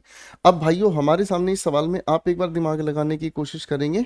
चलिए, the rodeo is great way to unite soldiers skills, ये एक एक्टिविटी का नाम है और ये एक बहुत अच्छा तरीका है जिससे सोल्जर्स की स्किल्स को क्या है, बिल्ड किया जाता है। और एस्पिरेट दी कॉर्प्स का मतलब होता है मोराल, और उनका कॉन्फिडेंस, ठीक है ना जी, उनकी टीम स्पिरिट हम जो कहते हैं वो इससे बिल्ड होती है, ठीक है ना। तो अब हमें समझने की कोशिश करनी है इन लिखी हुई चॉइसेस में हमारे सामने क्या बेहतरीन आंसर है। पहली बात तो ये, यहां पर लिखा है वे अपने आप में क्या है, सिंगुलर काउंटेबल नाउन, ये हो गया एडजेक्टिव। तो इस सिंगुलर काउंटेबल नाउन के लिए आर्टिकल कहाँ है सर, आर्टिकल को ढूंढते हैं, यहां तो नहीं है, इंप्रूवमेंट करेंगे भैया कुछ भी हो जाए, इंप्रूवमेंट करेंगे भैया कुछ भी हो जाए, तो वे से पहले एडजेक्टिव और ये ए, यहां पर भी काम बिल्कुल यही चल रहा है। इसके बाद आगे लिखा टू यूनाइट, कोई दिक्कत नहीं है। सोल्जर्स, अब मेरे प्यारे नन्हे मुन्ने छोटे छोटे बंदरों, एक बात मुझे बताओ, सोल्जर के साथ तो मतलब किसी एक सोल्जर का, ठीक है ना, है ना। और अगर मैं यहां पर आपके सामने लिख देता हूं सोल्जर्स अपोस्ट्रोफेस, इसका मतलब जब एक से ज्यादा की हम बात कर रहे हैं, तो एक बात बताओ, जब आपको टीम स्पिरिट बनानी है तो टीम स्पिरिट एक से ज्यादा सोल्जर्स की जरूरत होगी, तो सिंगुलर के साथ नहीं चलेगा ना भाई, प्लूरल के साथ चलेगा भाई। बहुत ही प्यारा सवाल था, सच में बहुत ही प्यारा सवाल था बाबू। क्वेश्चन को पढ़ने का तरीका आपको सीखना है, ठीक है ना, डिटेल में सीखना है, सिलेक्शन बैच में आराम से पढ़ो, परेशान नहीं हो। 5-6 महीने की ये तपस्या है, ये आपको करनी पड़ेगी। किसी भी बच्चे को एक दिन में चुटकी बजाकर इंग्लिश ना आई है ना आ सकती। हाँ, उन लोगों से अपने आप को दूर कर लो जो कहते हैं 30 सेकंड में इंग्लिश का जहर तुम्हारे अंदर और इंग्लिश का भूत तुम्हारे से बाहर। भाई साहब ऐसा कभी नहीं होता। पढ़ाई नाम की चीज ऐसे नहीं होती। पढ़ाई अपने आप में धीरे धीरे हर एक चीज को समझते हुए आगे बढ़ने की प्रक्रिया है। जो इस बात को समझ गया वो पहले दिन से अपनी सफलता का इतिहास लिखना शुरू कर गया। याद रखिएगा दोस्तों। क्वेश्चन 22 पर आते हैं बाबू, क्या कहता है, this pre occupation with him, किसी चीज से पहले ही लगाव रखना, किसी चीज में पहले ही लगे रहना। This pre occupation with him was becoming an obsession, ये एक ऑब्सेशन बन गया है उसके लिए, मतलब बन गया था उसके लिए।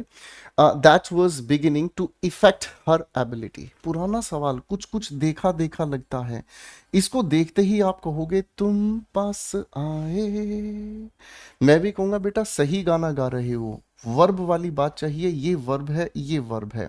इंप्रूवमेंट हम करेंगे ही, दो तो हमने हटा दिए, अरे हाँ ना। अब मेरे प्यारे दोस्तों यहां लिखा है that was beginning to affect her ability, which was begin. Sir देखो, आपको हर एक चीज तो बता रहा हूं, फिर भी नाराज होते हो। बताओ, इतना तो आपकी गुरु माता भी नाराज नहीं होती जितना आप नाराज होते हो, है भाई। देखो, नाराज होने की कोई बात ही नहीं थी दोस्तों। अभी थोड़ी ही देर पहले मैंने आप लोगों को एक बहुत खूबसूरत सी बात बताई थी, अरे ये रही बात भाई। ये बताया था is am are was were के साथ 3 तरह से हम सेंटेंस बना सकते हैं।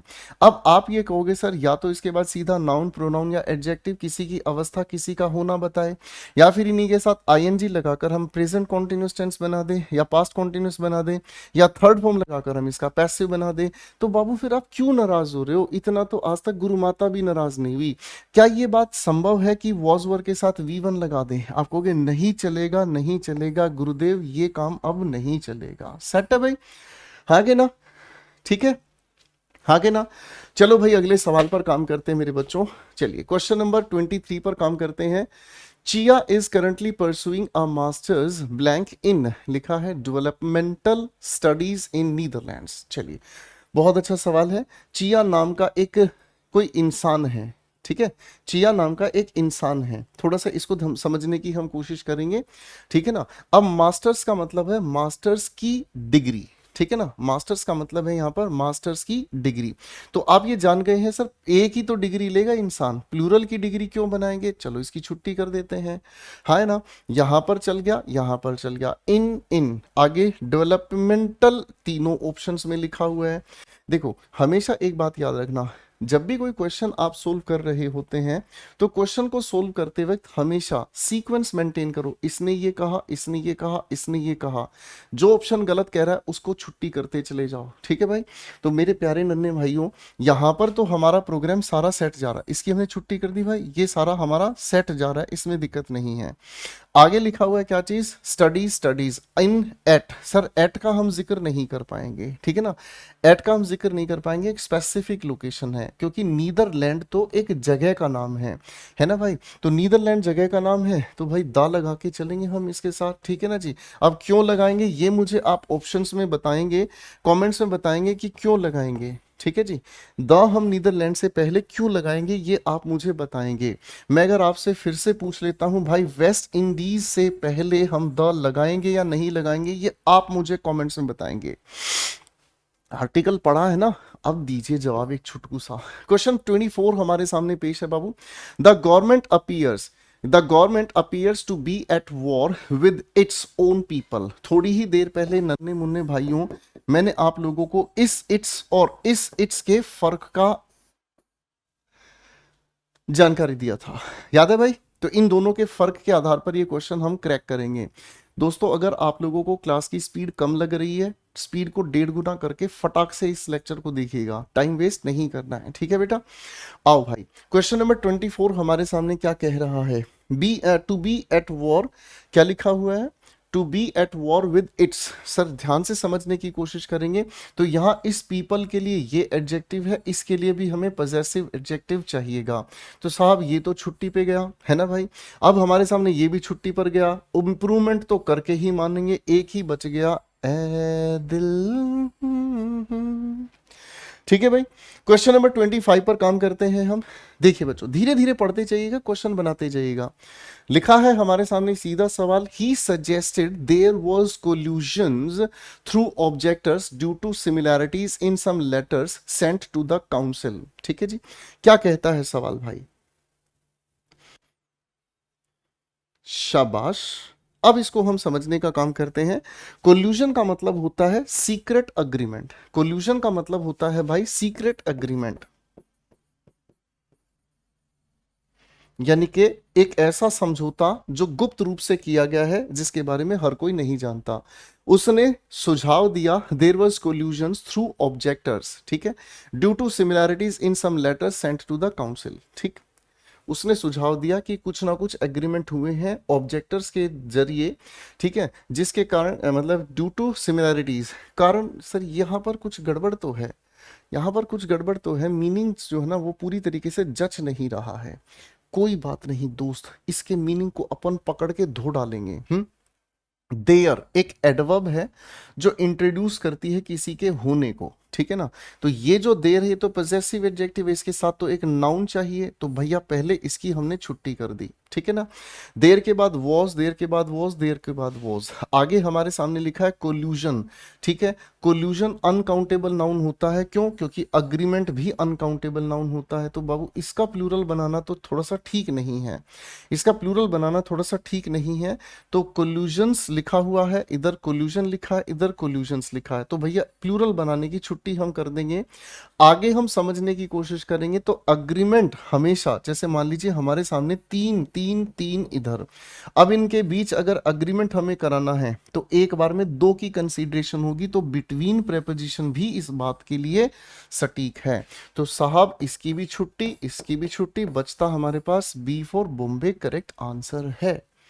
ठीक है मेरे बच्चों, चलें आगे, शाबाश। क्वेश्चन नंबर 26 पर काम करते हैं। यहां हमारे सामने लिखा हुआ है, with a sudden push of understanding Harry realised who the people in the end beds must be. ठीक है ना, जो बेड्स पर आखिर में लोग हैं वो आखिर कौन है, उसे रियलाइज हुआ। With a sudden push of, क्या इसके अंदर इंप्रूवमेंट हम कर सकते हैं भाई, आइए देखते हैं। पुश ऑफ का मतलब हमें समझ में आता है कहीं से तुरंत जाना, मैं इधर लिख देता हूं। पुश ऑफ का मतलब होता है टू गो इमीडिएटली। एक बार इमीडिएटली की स्पेलिंग को कमेंट्स में जरूर लिख दीजिएगा, स्पेलिंग टेस्ट में पूछा जाता है, ठीक है बाबू, करेक्ट है। इमीडिएटली की स्पेलिंग को याद करना भी बहुत आसान है भाई, बहुत आसान है। कैसे सर, बीच में मीडिया छिपा हुआ है, ठीक है। अब मीडिया से पहले इम इधर लिखा है और टेली पीछे लिखा है, तो अब मेरे बच्चों को दिक्कत ही नहीं है, पहचान लिया आंसर, ठीक है दोस्त।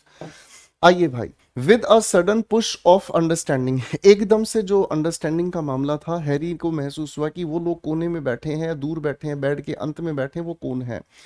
तो यहां लिखा है sudden push of understanding, suddenly rushed understanding, all of sudden understand. भाई साहब मुझे तो लगता है यहाँ सारे ही ऑप्शंस गलत हैं, मुझे तो लगता है यहाँ सारे ही ऑप्शंस गलत हैं। ठीक है, अब हमारे सामने क्या गड़बड़ हो गई है, पुश के साथ ऑल ऑफ आ सडन होता तो इसको हम ठीक मानते, है ना जी। Sudden push of understanding, sir push of का मतलब तो एकदम से चले जाना, लेकिन अंडरस्टैंडिंग चले कहाँ जाएगी, ये तो यानी कि पुश ऑफ ही अपने आप में गलत है। करेक्शन करेंगे, सडनली रश्ड अंडरस्टैंडिंग, सर गड़बड़ हो गई, रश ऑफ कहेंगे, क्या चीज, रश ऑफ अंडरस्टैंडिंग। ठीक है ना, तकाजे में किसी चीज को समझ लेना। मेरे प्यारे दोस्तों, जो भी क्वेश्चंस अब आप लोगों के सामने हम करा रहे हैं, आप लोगों की जो भी फीडबैक है, जो भी आप इस क्लास को लेकर महसूस करते हैं, जरा खुलकर अपनी बातों को कमेंट सेक्शन में लिखा करें। मेरा पहला एक ही पर्पस है, आप लोग ऑथेंटिक कंटेंट पढ़ें, सटीक कंटेंट पढ़ें, मेहनत करें, सिलेक्शन ले जाएं। एक बार बस आप लोग अपना एमटीएस क्वालिफाई करके मेरे साथ चाय पी लो, मैं बता रहा हूं आप लोगों के अंदर ऐसी आग भर दूंगा कि आप अपना जल्दी ही सीजीएल, सीपीओ 4200-4600 ग्रेड पे तक लड़ने के लिए तैयार हो जाओगे। ठीक है ना, आपके अंदर एक ऐसी ज्वालामुखी फटेगी कि आप लोग कहेंगे सर अब एमटीएस कर लिया ना, अब देखो गुरुदेव मैं कमाल करके दिखाऊंगा, मैं सीजीएल में रैंक 1 लाकर दिखाऊंगा, मैं सीपीओ में रैंक 1 लाकर दिखाऊंगा। मेरा सिर्फ एक ही सपना है, हर घर हर बच्चे का अधिकार है, अगर उसने अच्छे से पढ़ाई है तो उसको एक अच्छी नौकरी, एक अच्छा सिलेक्शन चाहिए ही चाहिए भाई। ठीक है दोस्त, चलो भाई। The captain with the members of his team failed to qualify for the African Nations Cup finals. कोई बात नहीं, the captain with the members of his team. ठीक है, क्या कोई इसके अंदर इंप्रूवमेंट की गुंजाइश लग रही है? जी साहब बिल्कुल हमें मतलब लग रहा है। एक बात मुझे बताओ भाई साहब, with the members of its team, ये मेंबर्स किस चीज के हिस्से होते हैं? आप कहोगे सर टीम के हिस्से होते हैं, तो फिर मेंबर्स ऑफ इस टीम लिखने से क्या अलग कुछ मिल गया? आप कहोगे सर सुपरमैन हो गया, सुपरमैन हो गया, आप कहेंगे सर जी सुपर फ्लोस हो गया। भाई टीम के अंदर मेंबर ही तो होते हैं, फैमिली के अंदर मेंबर ही तो होते हैं, स्टाफ के अंदर मेंबर ही तो होते हैं। नाउन का बेसिक क्वेश्चन है सर जी, तो हमें यहां मेंबर लिखे हुए ऑप्शन को हटा देना है। हटा देना है तो आप बिल्कुल ठीक पकड़ गए हैं बातचीत को। क्या कहेंगे, कैप्टन एंड हिज टीम। इतनी बात ही ना कह दो गुरुदेव, काहे परेशान कर रहे हो हमको। मैं कहूंगा भैया मैं कचू ना तुमको परेशान कर रहा, मैं तो तुम्हें सीधी बात बता रहा हूं। अगले क्वेश्चन पे आ जाओ भाई। क्वेश्चन 28 कहता है the query isn't weather he will admit it but when. सवाल खूबसूरत है, सवाल क्वेरी का मतलब सवाल, जानकारी जिसकी हम चाहते हैं। ठीक है ना, सवाल इजंट वेदर, वेदर हमेशा किसी भी बात को लेकर चॉइस बताने का काम करता है। मेरे प्यारे दोस्तों, किसी भी लिखे हुए सेंटेंस में जब हम वेदर का प्रयोग करते हैं तो और इसके साथ कंजंक्शन का पेयर बनाता है, और ये हमेशा हमें एक चॉइस बताने का काम करता है। ठीक है बच्चे, अब हमारे सामने वेदर अपनी जगह सही काम कर रहा है भाई, इसकी लड़ाई नहीं होगी। अच्छा, किसी बच्चे के दिल में अगर ये वेदर आ रहा है तो समझ लीजिएगा वो भाई मौसम बना रहा है, और मौसम बनाने का नहीं है। वेदर ही विल, चलो ये भी अपनी जगह है। ठीक है ना, वेदर के साथ सीधा और लगा देना पूरी तरह गलत होगा भाई, पूरी तरह से गलत हो जाएगा। Whether he will be admitting it or not but when, whether he will admit it or not. अब थोड़ा सा सवाल में पेच फंसा है। ठीक है ना, अब थोड़ा सा सवाल देखो, यहां वेदर के साथ और नहीं आया, इसलिए हम इंप्रूवमेंट तो करेंगे भैया, इंप्रूवमेंट तो हम करेंगे भैया। ठीक है ना, अब सवाल में यह है कि whether he will admit it or not but when. ठीक है, whether he will admit it or not, whether he will be admitting. Sir continues तो हमें इसको बनाना ही नहीं है, बिना बात की कॉन्टिन्यूटी की जरूरत नहीं है, स्वीकारने में कॉन्टिन्यूस एक्शन होता नहीं है भैया, इसको भी हम लोगों ने हटा दिया है ना, ये हम लोगों ने हटा दिया। अब सवाल को एक बार फिर से पढ़ते हैं। ठीक है, एक बार सवाल को फिर से पढ़ लेते हैं। Whether he will admit it or not। सवाल ये कहता है भाई कि यहां पर हमें और नोट लगाने की भी जरूरत नहीं है। ठीक है ना, यहां हमें और नोट लगाने की भी जरूरत नहीं है। ठीक है, क्यों जरूरत नहीं है? क्योंकि जब इसने खुद से ही एक चॉइस कह दी तो यहां इससे लेकर इस तक के अर्थ में ये हमें समझ में आ गया ऐसा होगा या नहीं होगा।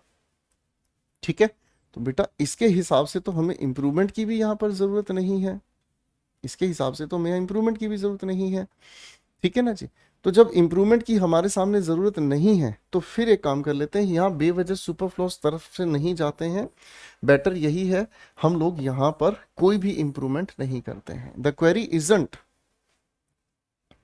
क्वेरी ये नहीं है whether he will admit it, query ये है कब, ठीक है ना, हमें यहाँ चॉइस मेंशन नहीं करने की जरूरत है भाई, ठीक है। चलिए जी क्वेश्चन नंबर 29 पर आते हैं। The number of homes with running watered has, running watered, मेरे प्यारे बच्चों अगर हम वाटर की बात करते हैं तो वाटर पानी है, जिसका मतलब नाउन हुआ। इसी वाटर को अगर पानी देने की बात कही जाए, पानी डालने की बात कही जाए, तो ये बन जाता है अपने आप में वर्ब, ठीक है ना। तो इसका मतलब हमारे सामने क्या हो गया बेटा, इसका मतलब हमें समझ में आ गया क्या। तो आप ये कहेंगे साहब the number of homes with running watered, watered कह देना गलत है, विद रनिंग वाटर, नाउन हमें चाहिए ना। देखो ध्यान से समझना भाई, ये प्रेपोजिशन है, बोलो हाँ।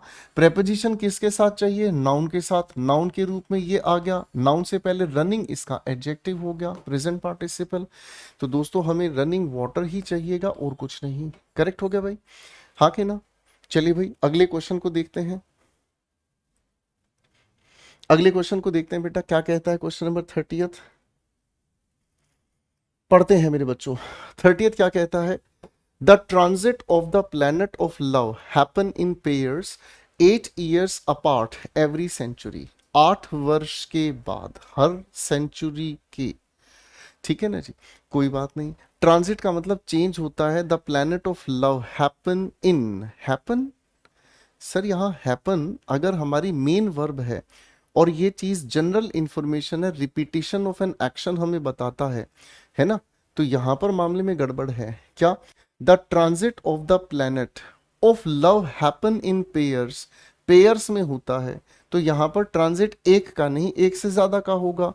तो ट्रांजिट अगर एक से ज्यादा का होगा तो पहली बात तो ये ट्रांजिट सिंगुलर है, तो सिंगुलर के साथ यहाँ हैपन्स होना चाहिए था, यानी कि भैया इसकी तो हमने छुट्टी कर दी, है ना बेटा जी। प्लूरल करने की बात के साथ यहाँ V1 यूज होना चाहिए था। प्रेजेंट इंडेफिनिट में दोस्तों प्लूरल सब्जेक्ट के साथ हम लोग V1 का यूज करते हैं, और ये तो प्रेपोजिशन का ऑब्जेक्ट है, ये प्रेपोजिशन का ऑब्जेक्ट है, तो सब्जेक्ट प्लूरल हो गया तो V1 की हमें जरूरत है। सर अब आते हैं हम अपना, देखो ये तो सिंगुलर, ये प्लूरल के साथ V1 का यूज करना गलत है, तो सारी बातें छोड़ दो भाई, हम पहले ही ट्रांजिट्स की तरफ ही बात करना चाहते थे। ये अपने आप में प्लूरल है और यहाँ प्रेजेंट इंडेफिनिट के अनुसार V1 बिल्कुल सही काम कर रहा है, ठीक है बच्चे, बहुत ही बढ़िया। क्वेश्चन 31 पर आ जाओ बेटा।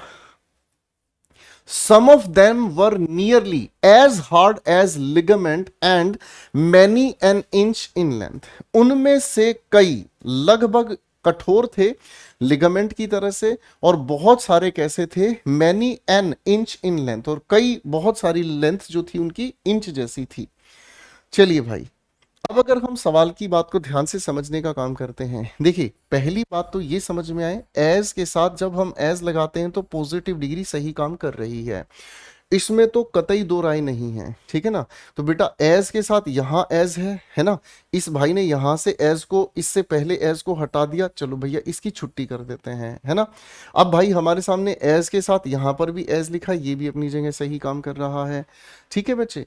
अब हमें ध्यान से देखने की कोशिश क्या करनी है सर, हमारे को ध्यान से देखने की कोशिश करनी है many an inches, many an inches, sorry many an inches, तो मैनी के साथ तो ए या एन अगर लगाते हैं तो सिंगुलर हमें चाहिए, इसका मतलब ये गड़बड़ हो गया, चलो बेटा इसकी भी छुट्टी करो। देखिए बच्चों सही जानकारी है, हमें आंसर की सही जानकारी है, ये बात अलग है, लेकिन गलत गलत क्यों है अगर ये हमें पता चल जाए हमारे सिलेक्शन बैच से तो फिर तो मजेदार हो गई बात। गलत ऑप्शन हटाने की ट्रिक हमें पता चलनी चाहिए कि आखिर ये ऑप्शन गलत गलत क्यों है, ठीक है भाई। अब आता है फिर से सवाल पढ़ने का मौका हमारे पास, ठीक है ना। हमारे सामने कहा है सम ऑफ देम आर, देखो उनमें से बहुत सारे, सब्जेक्ट क्या है ये लिखा सम, ठीक है। यहां पर हमारे सामने and many an inch in length, sir यहां पर इस लिखी हुई बात का जब हमने कंपैरिजन किया है तो इस मैनी एन के साथ वर्ब कहाँ है, फंस गया मामला। तो हम इसे क्या कहते हैं, सम ऑफ देम वर, प्लूरल है ना, तो प्लूरल होने की वजह से लिगामेंट्स काम कर गया, ठीक है ना जी।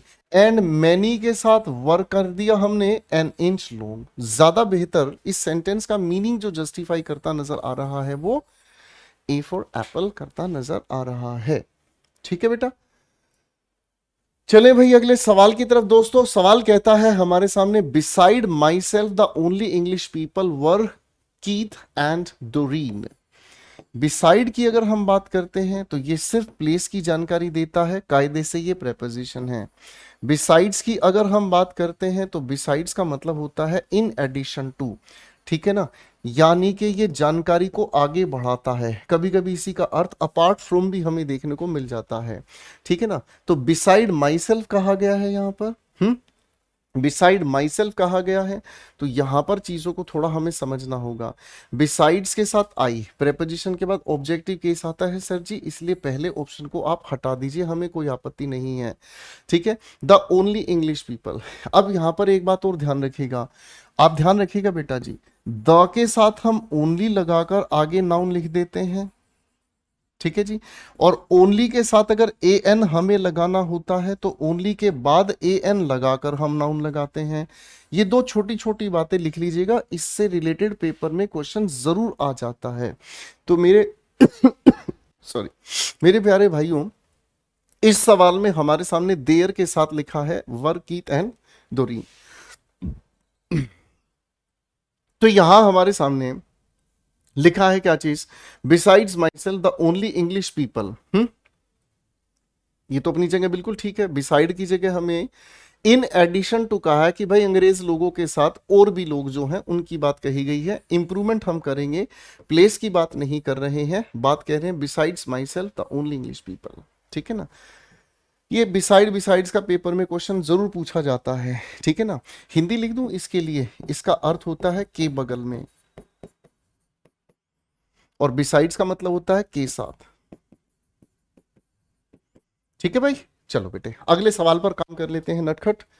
क्या कहता है, because he has been in custody from last July, वह कस्टडी में है पिछली जुलाई से। अब एक बात बताओ दोस्तों, यहां पर जुलाई के साथ लास्ट कहा गया है, लास्ट हमेशा किस टेंस की तरफ लेकर जाता है, पास्ट टेंस की तरफ। Picard will now be release in 4 months, Picard अब 4 महीने में जेल से छूटेगा। चलिए भाई, सवाल की अगर हम बात कर रहे हैं तो क्या हमें यहां करना होगा, देखिए जरा ध्यान से, because he has been in custody from last July. पहली बात तो इस फ्रॉम को भी हमें हटाना होगा, है ना। पहली बात तो हमें फ्रॉम को भी हटाना होगा, क्योंकि सिंस की जब हम बात करते हैं तो सिंस हमें बताने की कोशिश करता है प्रेजेंट का एक ऐसा वक्त जो पास्ट से शुरू हुआ है, ठीक है। जबकि हम फ्रॉम की अगर बात करते हैं तो फ्रॉम हमें बताने की कोशिश करता है फ्यूचर फ्रॉम प्रेजेंट। तो भाई यहां पर इस मामले में गड़बड़ मत करना, ये अपनी जगह पास्ट का ही समय है, लेकिन इसको हटाकर हमें सिंस लगाना है। सिंस का यूज हम कर सकते हैं प्रेजेंट या पास्ट के परफेक्ट या परफेक्ट कॉन्टिन्यूअस टेंस में। फ्रॉम का हम यूज करते हैं फ्यूचर के परफेक्ट या फ्यूचर के परफेक्ट कॉन्टिन्यूअस टेंस में, ठीक है भाई। तो दोस्तों यहाँ फ्रॉम की जगह पहले तो हमें सिंस चाहिए, ये भी गया, ये भी गया, इंप्रूवमेंट कर ही रहे हैं, एक ही बच गया and that is B for Bombay. Question जल्दबाजी में पढ़ लिया होता, गड़बड़ कर गए थे हम तो, है ना। हम इस लास्ट जुलाई के चक्कर में सीधा सीधा इसे पास्ट इंडेफिनिट में लेकर जाते, फिर ध्यान से देखा तो समझ में आया, अरे यार ये तो गड़बड़ हो गई थी। फ्रॉम का जिक्र फ्यूचर परफेक्ट या फ्यूचर परफेक्ट कॉन्टिन्यूस के साथ करते हैं, सिंस का यूज हम प्रेजेंट या पास्ट परफेक्ट परफेक्ट कॉन्टिन्यूस के साथ करते हैं। टेंसेस की एक पूरी मैराथन आप लोगों के लिए डाली हुई है बेटा मैंने अपने चैनल पर, टेंस मैराथन सर्च कीजिएगा, उसमें इस कॉन्सेप्ट पर गहराई से काम किया गया है, ठीक है दोस्तों। 12 घंटे की एक अकेली आप लोगों के लिए मेहनत की है। सिंगल नाइट, पूरी रात हम लोगों ने आप सभी के साथ मिलकर उस पूरी कहानी को पढ़ा है दोस्तों। ठीक है, चलिए दोस्तों अब अगले सवाल पर काम करते हैं। क्वेश्चन 34 हमें क्या कहता है? There is many a good tunes played on an old violin. सारे बच्चे वायलिन की एक बार स्पेलिंग लिखकर दिखाएंगे, ठीक है ना। वायलिन की एक बार स्पेलिंग लिखकर दिखाएंगे, ये आप लोगों की स्पेलिंग टेस्ट में पूछा जाता है। ठीक है बेटा, करेक्ट है वायलिन। ठीक है, याद है वायलिन, राज आर्यन, हमको हमी से चुरा लो, तुम नहीं समझोगे, है ना, मजाक कर रहा था। There is good, sir there जो है ना बड़ा शैतान है। देयर एक ऐसी एडवर्ब है जो असली सब्जेक्ट के लिए काम करती है, और असली सब्जेक्ट वो शैतान बच्चा है जो अपने अनुसार हेल्पिंग वर्ब या मेन वर्ब लेकर आएगा। यहां मैनी अ गुड ट्यून्स, या तो मैनी अ के साथ ये ट्यून होना चाहिए, है कि नहीं, या तो ये गलत है या ये गलत है। तो चलो अब देखते हैं क्या मोहब्बत सही हो सकती है। सर मैनी आ के साथ प्लूरल नहीं आएगा, ठीक है, यहाँ ये गलत है, इंप्रूवमेंट हम करेंगे ही करेंगे। देर के साथ यहाँ इज लगाने की गलती बिल्कुल ना करें दोस्तों, तो एक ही बचता है, यही होगा हमारा। चली चली तेरी लो चली जियो रे बाहुबली। अगला सवाल हमारे सामने question 35। Christian turned round, Christian एकदम घूमती है, ठीक है जी, and strided off into the blackness and I got into my car. वो अंधेरे की तरफ एकदम गायब हो जाती है और मैं अपनी गाड़ी में बैठता हूं। ठीक है, चलिए भाई अब इसमें हमें क्या करना होगा, लेडीज एंड लेडास, ठीक है ना। सर स्ट्राइडेड ऑफ का मतलब होता है स्टेप्ड, और वो अंधेरे की तरफ एकदम कदम रखकर गायब हो जाती है, ठीक है ना। स्ट्राइडेड ऑफ, यहां ओ एफ एफ की बात कही गई है। तो बेटा जी अगर हम समझने की कोशिश करें तो यहां पर सेकंड फॉर्म ऑफ वर्ब की ये घटना है पास्ट इंडेफिनिट में। पास्ट इंडेफिनिट के अकॉर्डिंग स्ट्राइड की जो सेकंड फॉर्म होती है, स्ट्राइड की जो सेकंड फॉर्म होती है स्ट्रोड होती है।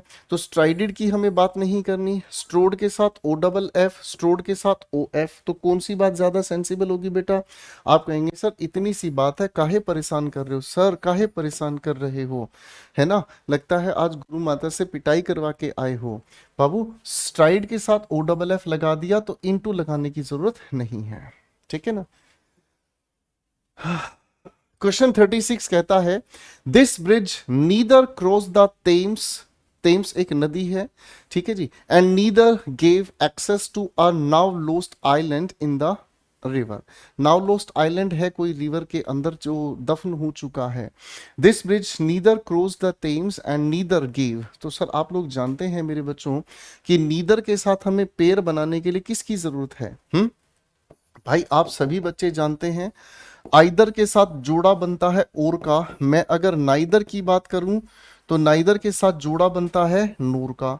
और देखो कितनी खूबसूरत बात है दोस्तों, अगर इस आइदर के आगे ये एन आके बैठ गया है, इस नाइदर के साथ ये एन आके बैठ गया है, इन दोनों के एन को हटा दोगे तो आपके सामने आइदर आइदर और एन जोड़ते ही नेगेटिव हो गया, तो और को नेगेटिव बनाने के लिए एन लगा दो, और क्या बात है ना, और क्या बात है गुरुजी, ऐसे कैसे आपके बिना मतलब काम चलेगा हमारा। तो बाबू यहां पर हमें कहानी क्या समझ में आ गई है ना, आइदर के साथ नूर गलत हो गया काम, ठीक है जी। आइदर के साथ यहां एंड लगाकर और क्या कर रहे हैं, हटाओ भैया ये भी गड़बड़ कर गया है, छुट्टी कर दो भाई। सब्स्टिट्यूशन हम कर ही रहे हैं क्योंकि आप लोग जानते हैं एंड नीदर लिखा है, हमें नोर चाहिए। Neither cross the Thames NOR gave, बात खत्म, करेक्ट हो गया भाई। चलिए बच्चों क्वेश्चन नंबर 37 पर काम करते हैं। ही लाइट्स हिज पाइप, वह अपना पाइप। भाई साहब अंग्रेजों के शौक बड़े गजब हैं भाई साहब, पता है क्यों गजब हैं? अंग्रेजों के शौक इस तरह से गजब हैं भाई साहब, हमारे यहाँ तो अगर हम हरियाणा में जाए ना, हमारे जो ताऊ हैं अपने घर के बाहर लगा के हुक्का बैठते हैं, गुड़ु गुड़ु गुड़ु गुड़ु गुड़ु, अरे बेटे राम राम किसा है तू, माहौल अलग ही होता है। लेकिन अंग्रेजों के शौक है वो अपने हुक्के को छोटे से पाइप में कन्वर्ट कर चुके हैं आज के समय में, बताओ इनका कोई जीवन है? He lights his pipe and on many an evenings he helps me with the dishes। और भाई क्या करता है भाई, वो डिशेस भी बनाने में मदद करता है। चलो खैर छोड़ो, आगे हमारे सामने सब जगह एंड लिखा है। On many evenings, on many evenings, many an evenings. Sir many an के साथ सिंगुलर चाहिए, इसकी छुट्टी कर दी हमने, ठीक है। ऑन मैनी एन इवनिंग्स, वही फिर से शैतानी कर दी हमारे सामने भाई, वही फिर से हमारे सामने शैतानी कर दी। सर यहाँ पर सिंगुलर हो जाता तो बात चल जाती है ना, यानी कि इंप्रूवमेंट भी हमने हटा दिया गुरुदेव। अब मेरे प्यारे से गुरुदेव आगे कहानी समझा दो, क्या कहता है ये। And on on many many evenings evenings he helped. यहाँ क्या लिखा है, लाइट्स। प्रेजेंट इंडेफिनेट में, तो यहाँ पास्ट इंडेफिनेट में मत जाओ भाई साहब, उस इंसान का रूटीन एक्शन है। और मेरे दोस्तों रूटीन एक्शन, रेगुलर एक्टिविटी को हम हमेशा प्रेजेंट इंडेफिनेट में ही बताते हैं, ठीक है भाई। आओ बेटे अगले सवाल पर काम करते हैं। क्वेश्चन 38 क्या कहता है दोस्तों, सवाल 38 कहता है that is not a solution available. ये सोल्यूशन अवेलेबल नहीं है, ठीक है ना, to most people for who email has become necessity. ये सॉल्यूशन उन लोगों के लिए नहीं है जिन लोगों के लिए ईमेल जो है अब वो बहुत ज़्यादा ज़रूरी हो गया है। अब मेरे बच्चों ध्यान से समझता, देखिए मैंने आपको एक प्यारी सी बात बताई, प्रेपोजिशन के बाद क्या आता है, ऑब्जेक्टिव केस आता है। अगर इस हु की मैं बात करता हूं तो ये किसी भी पर्सन की बात तो करता है, लेकिन सब्जेक्ट की तरह काम करता है, यानी कि सब्जेक्टिव केस में काम करता है। किस में काम करता है बेटा, सब्जेक्टिव केस में काम करता है। अगर बंदर हम लोग हुम की बात करते हैं ना, पर्सन की तो बात करता है, ऑब्जेक्टिव केस की बात करता है। तो मुझे अब आपसे पूरी उम्मीद है आप मेरी बात को दिल से लगा गए हैं। क्या प्रेपोजिशन के बाद ऑब्जेक्टिव केस, तो बाबू आ जाओ फटाफट से। टू मोस्ट पीपल फॉर, पहले इसी को लपेटो, क्या होना चाहिए, आप कहेंगे सर जी यहाँ हुम होना चाहिए। मैं आपकी बात मान गया। अब यहाँ हु वाला ऑप्शन गया भाई, खत्म होगी, छुट्टी कर दो फटाफट से, है ना। अब हमारे सामने आगे बात आ गई, इंप्रूवमेंट हम कर ही रहे हैं। अब इन दो में से एक बात समझने की कोशिश करेंगे। हमारे सामने एक लिखा है that is not a solution available for most people to whom email has become necessity, है जी। आप कहोगे सर यहाँ पर एक गड़बड़ कितनी गंदी दी हुई है, तो सर ये प्रेजेंट परफेक्ट के साथ हम second form of verb use करेंगे, सर प्रेजेंट परफेक्ट के साथ हम third form of verb use करेंगे। हटाओ गुरुजी हटाओ, नजरों से हटा दो, तखलिया तखलिया हटा दो इसको फटाफट से, हम परेशान कर दी है, बिना ही बात दिमाग लगवा दे रहा है। बी फॉर बॉम्बे इसके लिए सटीक आंसर होगा गुरुदेव। अगले सवाल पर बढ़ो। अनारकली, क्या इसीलिए हमने तुमसे मोहब्बत की थी कि प्रेजेंट परफेक्ट में तुम सेकंड फॉर्म ऑफ वर्ब लगा के आओ, तखलिया, है ना भाई। अगले क्वेश्चन पर काम करते हैं दोस्तों। क्या कहता है क्वेश्चन 39 हमारे सामने, हिज टेम्परामेंट, उसकी बर्दाश्त करने की क्षमता, disposed him to argue readily with people, ठीक है ना जी। तो भाई साहब जो उसकी भड़कने की, टेम्परामेंट का मतलब होता है बर्दाश्त करने की क्षमता, ठीक है जी, यानी कि एकदम से जिसे हम कहते हैं ना, जो किसी इंसान का यूजुअल मूड होता है एकदम से रिएक्ट करना। डिस्पोज्ड हिम टू आर्ग्यू, तो डिस्पोज्ड हिम टू आर्ग्यू, सवाल बढ़िया है उस्ताद, ठीक है। तो आप बिल्कुल कहेंगे सर यहाँ डिस्पोज्ड का मतलब इच्छा, ठीक है ना। तो हिम के बाद आगे लिखा है टू के साथ हमारे सामने फर्स्ट फॉर्म या फिर बेस फॉर्म ऑफ वर्ब ठीक बैठा हुआ है। ये लिखी वर्ब का अपना ऑब्जेक्ट है। सर मुझे तो कोई आपत्ति विपत्ति नहीं लग रही है, या कोई आपत्ति इसमें है, बिल्कुल नहीं है। सर डिस्पोज ऑफ का मतलब तो निकाल देना, बेच देना। Sir dispose him, sir tense ही नहीं एग्री कर रहा है, dispose him O double F हटाओ भैया, कोई करेक्शन की आवश्यकता नहीं है दोस्तों। चलिए अगले सवाल की तरफ बढ़ते हैं। Most time they didn't have enough to eat and went to bed hungry. Sir अधिकतर समय उनके पास खाने का कुछ था नहीं, होता नहीं, और वो भूखे ही सोने जाते हैं। तो दोस्तों यहाँ मोस्ट टाइम अपनी जगह पर क्या काम कर रहा है, ठीक है। अब यहाँ पर हमें समझने की कोशिश करना है, देखिए जी,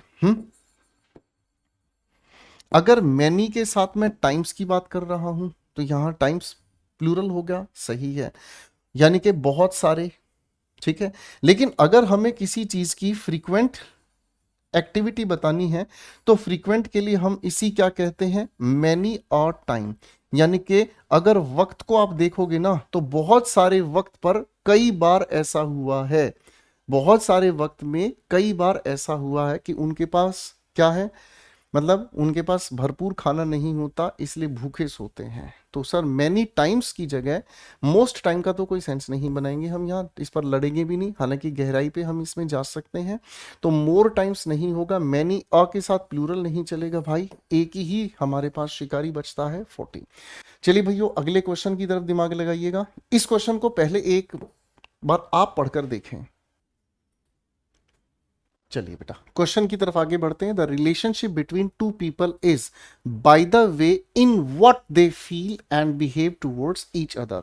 ठीक है ना, तो रिलेशनशिप जो होता है ना दो लोगों के बीच, is by the way in what. Sir यहां एक बार ध्यान से समझने की कोशिश करेंगे अगर हम, तो यहां पर बाई के साथ लिखा है द वे। ठीक है जी, एक मिनट भाई, थोड़ी सी शैतानी कर दी हमारे बोर्ड ने, माफी चाहेंगे बेटा। बोर्ड भी ना पता ही नहीं कैसे कैसे अपने आप छेड़खानी करता है, सब आकाश की शैतानी है। ठीक है ना, आओ भाई, the relationship between two people. देखो रिलेशनशिप का क्वेश्चन देखते ही हमारा बोर्ड भी बहक गया, सब प्यार में पड़े हुए हैं, हमारा बोर्ड भी प्यार में पड़ा हुआ है। ठीक है जी, the relationship between two people is by the way in what they feel. ठीक है ना, by the way by which, सब पूरी तरह गलत है। बाय विच वेज बिल्कुल गलत है। आप कहेंगे बाय द वे उस तरीके से, इन विच जिसमें एक दूसरे के साथ वो फील करते हैं एंड ऑल। तो भाई एक ही आंसर बचता है हमारे सामने and the answer is C for China. Correct है। क्वेश्चन नंबर 42 की तरफ बढ़ते हैं दोस्तों। क्वेश्चन नंबर 42 हमारे सामने क्या कहता है, besides the atmospheric changes that make us sweat. देखो बच्चों ध्यान से समझने की कोशिश करना, ये जो स्वीट होता है ये एडजेक्टिव है, अच्छा जिसे हम कहते हैं अच्छा मीठा, दो अर्थ होते हैं। अगर आपको कोई आकर ये कहता ना हाउ स्वीट, तो इसका मतलब ये मत समझना कि आपको देखकर कोई कहता हाय कितना मीठा है ये। ठीक है ना, यहां पर स्वीट का मतलब होता है कितना अच्छा है। बात समझ रहे, अब ध्यान से समझ लो। ठीक है, स्वेट की अगर हम बात करते हैं तो स्वेट का मतलब पसीना होता है। करेक्ट है। अब अगर स्वेटर जो आप सर्दी वाला पहनते हो याद होगा, तो उसी को हम स्वेटर कहते हैं, यानी कि जो आपको पसीने ला दे, आपकी बॉडी का टेम्परेचर बढ़ा दे। Besides the atmospheric changes that make us sweat, hormonal और इमोशनल स्टिमुलस। स्टिमुलस का मतलब होता है दोस्तों रेस्पॉन्स, स्टिमुलस का मतलब होता है response, can also cause sweating. Hormonal change की वजह से या इमोशनल चेंज की वजह से भी हमें क्या हो सकता है, हमें इसकी वजह से भी क्या हो सकता है, आप कहेंगे सर हम लोग पसीना बहा सकते हैं। जो hormonal and emotional stimulus, sir देखो ध्यान से समझना, जो स्टिमुलस हमारे सामने शब्द है वो मैंने आपको बता ही दिया है, इसे हम रेस्पॉन्स कहते हैं। OUS की वजह से ये सिंगुलर है। आप अगर यहाँ पर हार्मोनल अलग है इमोशनल अलग है, दो प्लूरल होने की वजह से इस US को हटाकर आई लगा देंगे। अगर मैं आपसे पूछूं दोस्तों रेडियस का प्लूरल क्या होगा, अगर मैं आपसे पूछूं मेरे दोस्तों सिलेबस का प्लूरल क्या होगा, तो आप कहेंगे सर हमें कोई टेंशन की बात ही नहीं है, आपने बिल्कुल प्यार से बता दिया। इस US को हटाकर आई लगा दीजिए, इस US को हटाकर आई लगा दिए, रेडियाई सिलेबी सभी बच्चों को अच्छे से याद है, कोई दिक्कत तो नहीं है दोस्तों। बहुत प्यारा सवाल का जवाब हमने बना दिया है। आइए बनाते हैं, स्टिमुलस वाला शब्द गलत, ये भी गलत। चलो बाबू तुम्हारी छुट्टी हो गई है, अब A या B में से एक आंसर हमें बनाना है। तो हमें क्या लिखना है, ध्यान से देखते हैं।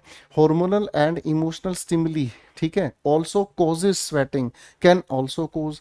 अब एक बात बताओ भाई, यहां तो हमारे सामने एबिलिटी की बात कही है, ठीक है ना। अब आप मुझे बताओ कोई भी जो वैज्ञानिक कथन है, ठीक है ना, कोई भी जो वैज्ञानिक कथन है, जो साइंटिफिक फैक्ट है, उसे हम कहते हैं यूनिवर्सल ट्रुथ। क्या कहते हैं दोस्तों, यूनिवर्सल ट्रुथ। ठीक है, अब ये चीजें आप लोगों को बेटा सिलेक्शन बैच में मैं पढ़ाता हूं। और मैं एक बार फिर से आप सभी को कह रहा हूं, जिन बच्चों का बेसिक्स बिल्कुल क्लियर नहीं है ये क्लासेस उनके लिए नहीं है। जिनको बिल्कुल इंग्लिश पहले दिन से बिल्कुल आराम आराम से सारी चीजें समझनी है, यानी कि from foundation to advance level पर जाना है, तो वो बच्चे मेरे साथ मेरे सिलेक्शन बैच को ज्वाइन कर सकते हैं। करियर विल पर हर महीने 21 तारीख को आता है, वहां ये समझाया जाता है। तो वैज्ञानिक कथन को हम यूनिवर्सल ट्रूथ प्रेजेंट इंडेफिनेट में बनाते हैं दोस्तों। हटाओ भैया, ये भी छुट्टी होगी। करेक्ट आंसर पर पहुंच गए हैं। बजाओ ताली, मिलेगी सुंदर घरवाली। अब आओ भाई क्वेश्चन नंबर 43 पर चलते हैं। क्वेश्चन नंबर 43 बेहद खूबसूरत। इट इज एक्सपेक्टेड दैट, ऐसी उम्मीद की जाती है, that this police power, police की ये जो ताकत है, will only apply to air and sea routes between the Great Britain and Northern Ireland. क्या इसमें आप करेक्शन करेंगे? क्या इसमें आप करेक्शन करेंगे? बताओ मेरे बच्चों। तो आप लोग इस बात को बिल्कुल सिंपल तरीके से समझेंगे। देखो ध्यान से, apply air and sea, air and sea दो हो गए, प्लूरल की वजह से रूट्स बिल्कुल सही है, यानी कि जिन जिन में रूट्स है वो अपनी जगह सही है, कोई दिक्कत नहीं भाई। आगे लिखा है बिटवीन, बिटवीन का मतलब जो दो के मध्य है, जो दो के मध्य है, बिल्कुल बिटवीन अपनी जगह सही हो गया है। अब यहाँ बिटवीन के साथ अगर हम आगे बढ़ने की कोशिश करते हैं तो बिटवीन के साथ एंड हमारे सामने बिल्कुल सही हो गया। बिटवीन के साथ कंजंक्शन एंड हम यूज करते हैं, ये भी बात सही आ रही है। सर इस एंड की वजह से अक्रोस गलत हो गया, इस एंड की वजह से अक्रोस गलत हो गया, ठीक है। यहाँ बिटवीन के साथ एंड हमारे सामने सही काम कर रहा है। अब देखिए दोस्तों, हमारे सामने क्या लिखा हुआ है? हमारे सामने लिखा हुआ है क्या? The Great Britain and the northern Ireland. आप कहेंगे सर यहाँ हमें किसी भी देश के साथ द लगाने की आवश्यकता फिलहाल के लिए नहीं है ना भाई? तो बाबू हमारे पास फिर आंसर क्या बच गया? आप कहेंगे सर आंसर कुछ भी नहीं है। ठीक है, आंसर हमारे पास कुछ भी नहीं है। हमें तो एक सीधी सीधी बात समझ में आ गई, हटाओ सब कुछ प्रोग्राम को और चुपचाप हमारे सामने सब्स्टिट्यूशन तो हमें करना ही पड़ेगा। नॉर्दर्न आइलैंड के साथ हमें द लगाने की जरूरत नहीं है, हटाओ भाई। तो हमारे पास एक ही बचता है, दैट्स द, क्या आंसर बचता है बेटा हमारे पास? That's C for China. Correct है भाई। क्वेश्चन 44 कहता है if you want to have two cats, अगर आपके पास दो कैट्स हैं, a male and a female will usually gotten along. ठीक है ना? तो भाई आपके पास अगर एक मेल है तो दूसरी आपके पास फीमेल होनी चाहिए। ठीक, क्या कहेंगे भाई इस सवाल में? अलोंग का मतलब होता है साथ चलना। ठीक है, अब देखो वहां लिखा है विल, किसी भी मॉडल एक्सिलरी के साथ हम हमेशा बेस फॉर्म ऑफ वर्ब का यूज करते हैं, विल के साथ नहीं चलेगा। इंप्रूवमेंट गॉटन थर्ड फॉर्म होती है, इंप्रूवमेंट हम करेंगे। विल यूजुअल, यूजुअल नहीं, इसको एडवर्ब में बदलना पड़ेगा, तो विल यूजुअली गेट, खत्म हो गई बात भाई। करेक्ट है भाई। चलो बेटा अगले क्वेश्चन पर काम करते हैं। क्या कहता है ये सवाल हमारे सामने? बोथ ऑफ अस फेल्ट, हम दोनों ने महसूस किया, हम दोनों ने महसूस किया, द रिलेशनशिप, दोनों ने किया है प्यार गजब। Both of us felt the relationship wasn't really gone somewhere. ठीक है ना? गोन, गोन का मतलब क्या हुआ? आप क्या कहेंगे सर ये तो मामला ही गड़बड़ हो गया है सर, किसी का यहाँ तो दिल टूट गया है, जख्मी हो गया है ना? तो इसका मतलब समझ में ये आता है, हम दोनों ने ये महसूस किया कि जो हमारा ये रिश्ता है ना, अब कहीं किसी भी दिशा में नहीं जा रहा है। ठीक है ना? देखो बच्चों, मैंने आपको बिल्कुल शुरुआत की क्लास में बताया था कि अगर हम बी की फॉर्म यानी कि इज, एम, आर या वॉज वर के साथ अगर हम बात कर रहे हैं तो सर नाउन है, प्रोनाउन है, एडजेक्टिव है, तो वो अवस्था बताता है। आईएनजी अगर बताने की कोशिश करते हैं तो ये कॉन्टिन्यूअस टेंस की रचना करता है। थर्ड फॉर्म की अगर बात करते हैं तो ये पैसिव की बात करता है। आप कहेंगे साहब यहाँ वॉज के साथ गोन लिखा है, पैसिव तो ये है नहीं, क्योंकि गो का पैसिव बनता ही नहीं गुरुजी, हमें बचपन से पता है कि नहीं? तो भाई अब ये वाली बात समझ रहे हैं, अब थोड़ा आगे देखने की कोशिश करते हैं। तो यहाँ हमारे सामने लिखा है क्या चीज? Won't really gone. Sir tense अपनी जगह ये ठीक नहीं है, टेंस अपनी जगह ये ठीक नहीं है। वॉज गोइंग दैट डायरेक्शन बिल्कुल गलत हो गया सर। ठीक है, ये भी अपनी जगह गलत हो गया भाई। ठीक है बच्चों, अब हमारे सामने बचता क्या है बताओ जरा? तो आपके सामने बचता एक ही है कलाकार, करेक्शन कर दो सरकार, बी फॉर बॉम्बे लगा दो, वॉजंट रियली गोइंग एनीवेयर। अब इस बात को ध्यान से समझने का काम करना। कई बार ऐसा होता है ना कि जो दो लोग आपस में प्यार करते हैं तो प्यार तो वो करते हैं, माहौल उनके प्यार का कभी ठीक नहीं रहता, हालात खराब हो जाते हैं, घर परिवार के झगड़ों की वजह से उनका भी रिश्ता कहीं किसी सही दिशा में आगे नहीं बढ़ रहा होता। उसी चीज को बताने के लिए ये फ्रेज आपके एमटीएस ने आपसे पूछ लिया है। ठीक है बेटा, आइए अगले सवाल की तरफ बढ़ते हैं। हमारे सामने I like to hang my laundry outside in the sun to dry. तो भाई साहब ये पता है कौन सज्जन है? ये वो सज्जन है जो अपने ये एक ऐसा सज्जन है जो अपने घर की बालकनी पे, ये भाई साहब बालकनी है, यहाँ लटका दिया कच्छा, यहाँ लटका दिया पजामा, यहाँ पर लटका दिया इसने भाई अपना बनियान, और यहाँ मत पूछो, मैं नहीं बताने वाला कुछ भी। I like to hang my laundry, मैं अपने कपड़ों को बालकनी पर धूप में सुखाने के लिए लटकाना पसंद करता हूँ। ठीक है ना, चलो भाई बहुत अच्छा। देखो ये भी बहुत बड़ा शौक है ना, ये भी बहुत बड़ा शौक है ना। लोगों का शौक बहुत बड़ा होता है। कैसा शौक पाला है भाई साहब अपनी बालकनी पे, टन टन, यहाँ इसको हम खड़े कर देते हैं। ठीक है भाई साहब, ये अपने कच्चे सुखा रहा है भाई साहब बालकनी पे है। तो क्वेश्चन 46 के लिए आप क्या कहेंगे, तो आप कहेंगे इन द सन्स। ये गड़बड़ है, सिंगुलर करो पहले तो इसको, सब जगह सिंगुलर है, इंप्रूवमेंट की बात हो गई। टू के साथ वर्ब की कौन सी फॉर्म बताई थी दोस्तों, आप कहेंगे sir base form of verb बताई थी, है ना। तो बेटा जीवन में हर जगह सुखी तब रहोगे जब बालकनी पे कच्छे नहीं सुखाओगे। एमटीएसबी क्या शैतान सवाल पूछ रहा है। It was a easement. देखो ईज का मतलब होता है आराम, ईज के साथ मेंट जोड़कर आराम की अवस्था बता दी। ठीक है, it was an easement to be far away from that malicious old labyrinth with its stairs and gossip. ठीक है ना, लेबरिंथ का मतलब उलझन, विद इट्स स्टेयर्स, दुनिया आपको देख रही है, दुनिया आपके बारे में बात कर रही है, उस बुरी भावनाओं के माहौल से अपने आप को दूर रखना, ये एक आराम की अवस्था है। It was a easement, easement के लिए हमें सिनोनिम उठा के लेकर चलना है। तो हेल्प नहीं हो गई, रेस्ट नहीं हो गया, करेक्शन करेंगे, ज्यादा बेहतर मुझे जो लग रहा है वो जाना चाहिए रिलीफ टू बी अवे, दूर हो जाना, इसी का परिणाम है कि आपको चैन मिल जाएगा। अगला सवाल कहता है she had a reputation brilliance. अब ध्यान से समझने की कोशिश करेंगे, she had a reputation brilliance. ठीक है ना, अब अगर हम समझने की कोशिश करते हैं तो शी के साथ इसने यहां पर हैड कहा है पर समय की जानकारी कहीं नहीं दी। ठीक है ना, शी के साथ हैव का तो लेना देना हम नहीं रखेंगे। ठीक है ना, she had a reputation brilliance, reputation के साथ हम दोस्तों, रेपुटेशन के साथ हम लोग प्रेपोजिशन, देखो ये भी अपने आप में नाउन है, ये भी नाउन है, और दो नाउन आपस में हो तेरे संग यारा खुश रंग बहारा, प्रेपोजिशन के साथ ही खुश रह पाएगा भाई, प्रेपोजिशन लगानी पड़ेगी यानी कि करेक्शन तो करनी पड़ेगी। ठीक है ना, तो रेपुटेशन के साथ हम फोर लगाकर इस प्रेपोजिशन को सेटिस्फाई करते हैं, हटाते हैं। She has a reputation of brilliance, नहीं रेपुटेशन फॉर ब्रिलियंस, करेक्ट हो गया भाई। चलिए दोस्तों आगे, क्वेश्चन नंबर 49 हमारे सामने हाजिर है। चलिए भैया, सवाल है यहां से शुरू। Though they allow celebrities and famous people to take pictures inside the museum but they does not allow the general public. देखिए बच्चों, प्रेजेंट इंडेफिनिट टेंस पढ़ते हैं हम। प्रेजेंट इंडेफिनिट में हम पढ़ते हैं क्या, अगर हमारा सब्जेक्ट सिंगुलर है तो हम उसके लिए वर्ब का प्रयोग करते हैं डज या फिर V1 के साथ SAES, या तो ये या ये। ठीक है भाई, और अगर हमारा प्लूरल सब्जेक्ट है तो हेल्पिंग वर्ब के नाम पर या तो डू यूज करते हैं या मेन वर्ब के नाम पर V1 यूज करते हैं। ठीक है, अब अगर आप इस प्यारे खूबसूरत से सवाल को ध्यान से देखोगे तो देखो inside the museum, inside the museum, inside the museum, तीनों अपना काम ठीक कर रहे हैं।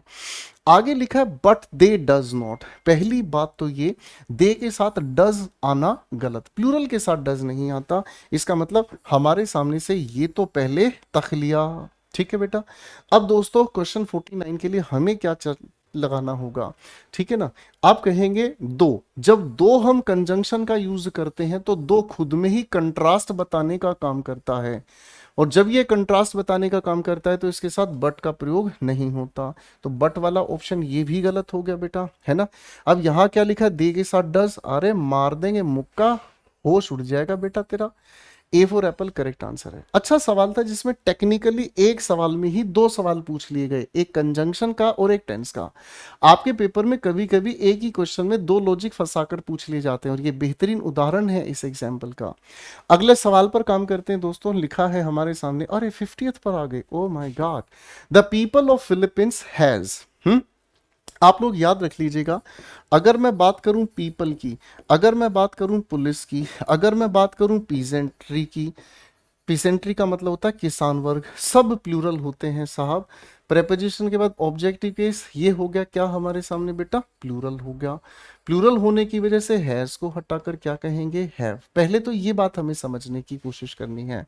तो the people of Philippines, Philippines के साथ द लगाएंगे भाई, हाँ या ना में जवाब दीजिएगा। फिलीपींस के साथ द लगाएंगे, बिल्कुल लगाएंगे। क्यों लगाएंगे, अगर आप इसका मुझे वैलिड रीजन मुझे कमेंट सेक्शन में दे दे तो मैं आपका फैन हो जाऊंगा भाई, ठीक है। मैं आपके कमेंट पे जरूर लाइक करूंगा, मैं दिल जरूर आपके कमेंट पर बनाकर भेजूंगा भाई, ठीक है ना। तो आप यहाँ पर क्या कहने की कोशिश करेंगे बेटा, आप यहाँ कहने की कोशिश करेंगे क्या भाई, आ जाओ मेरे प्यारे दोस्तों, आप कहेंगे फिलीपींस के साथ हम द का यूज करते हैं, इंप्रूवमेंट हम करने वाले हैं। अब यहाँ पर हैज लगाने की जरूरत गलत कर दी भैया, तो हमारे पास करेक्ट आंसर क्या हो गया दोस्तों, सी फॉर चाइना, ठीक है बच्चों। और इसके बाद यहाँ पर आ जाती है इसकी पूरी की पूरी आंसर की, ठीक है मेरे प्यारे दोस्तों। तो मेरे प्यारे बच्चों, अगर आप लोगों को मेरी ये मेहनत, मेरा ये प्रयास सच्चा और बहुत अच्छा लग रहा है, सभी तक इस वीडियो को फैलाओ, ताकि एमटीएस के हमारे सारे नन्हे मुन्ने प्यारे प्यारे बच्चे अच्छे से अपने पेपर को दे सकें। फिर मिलते हैं अगली क्लास शाम 6 बजे। Thank you so much, God bless you.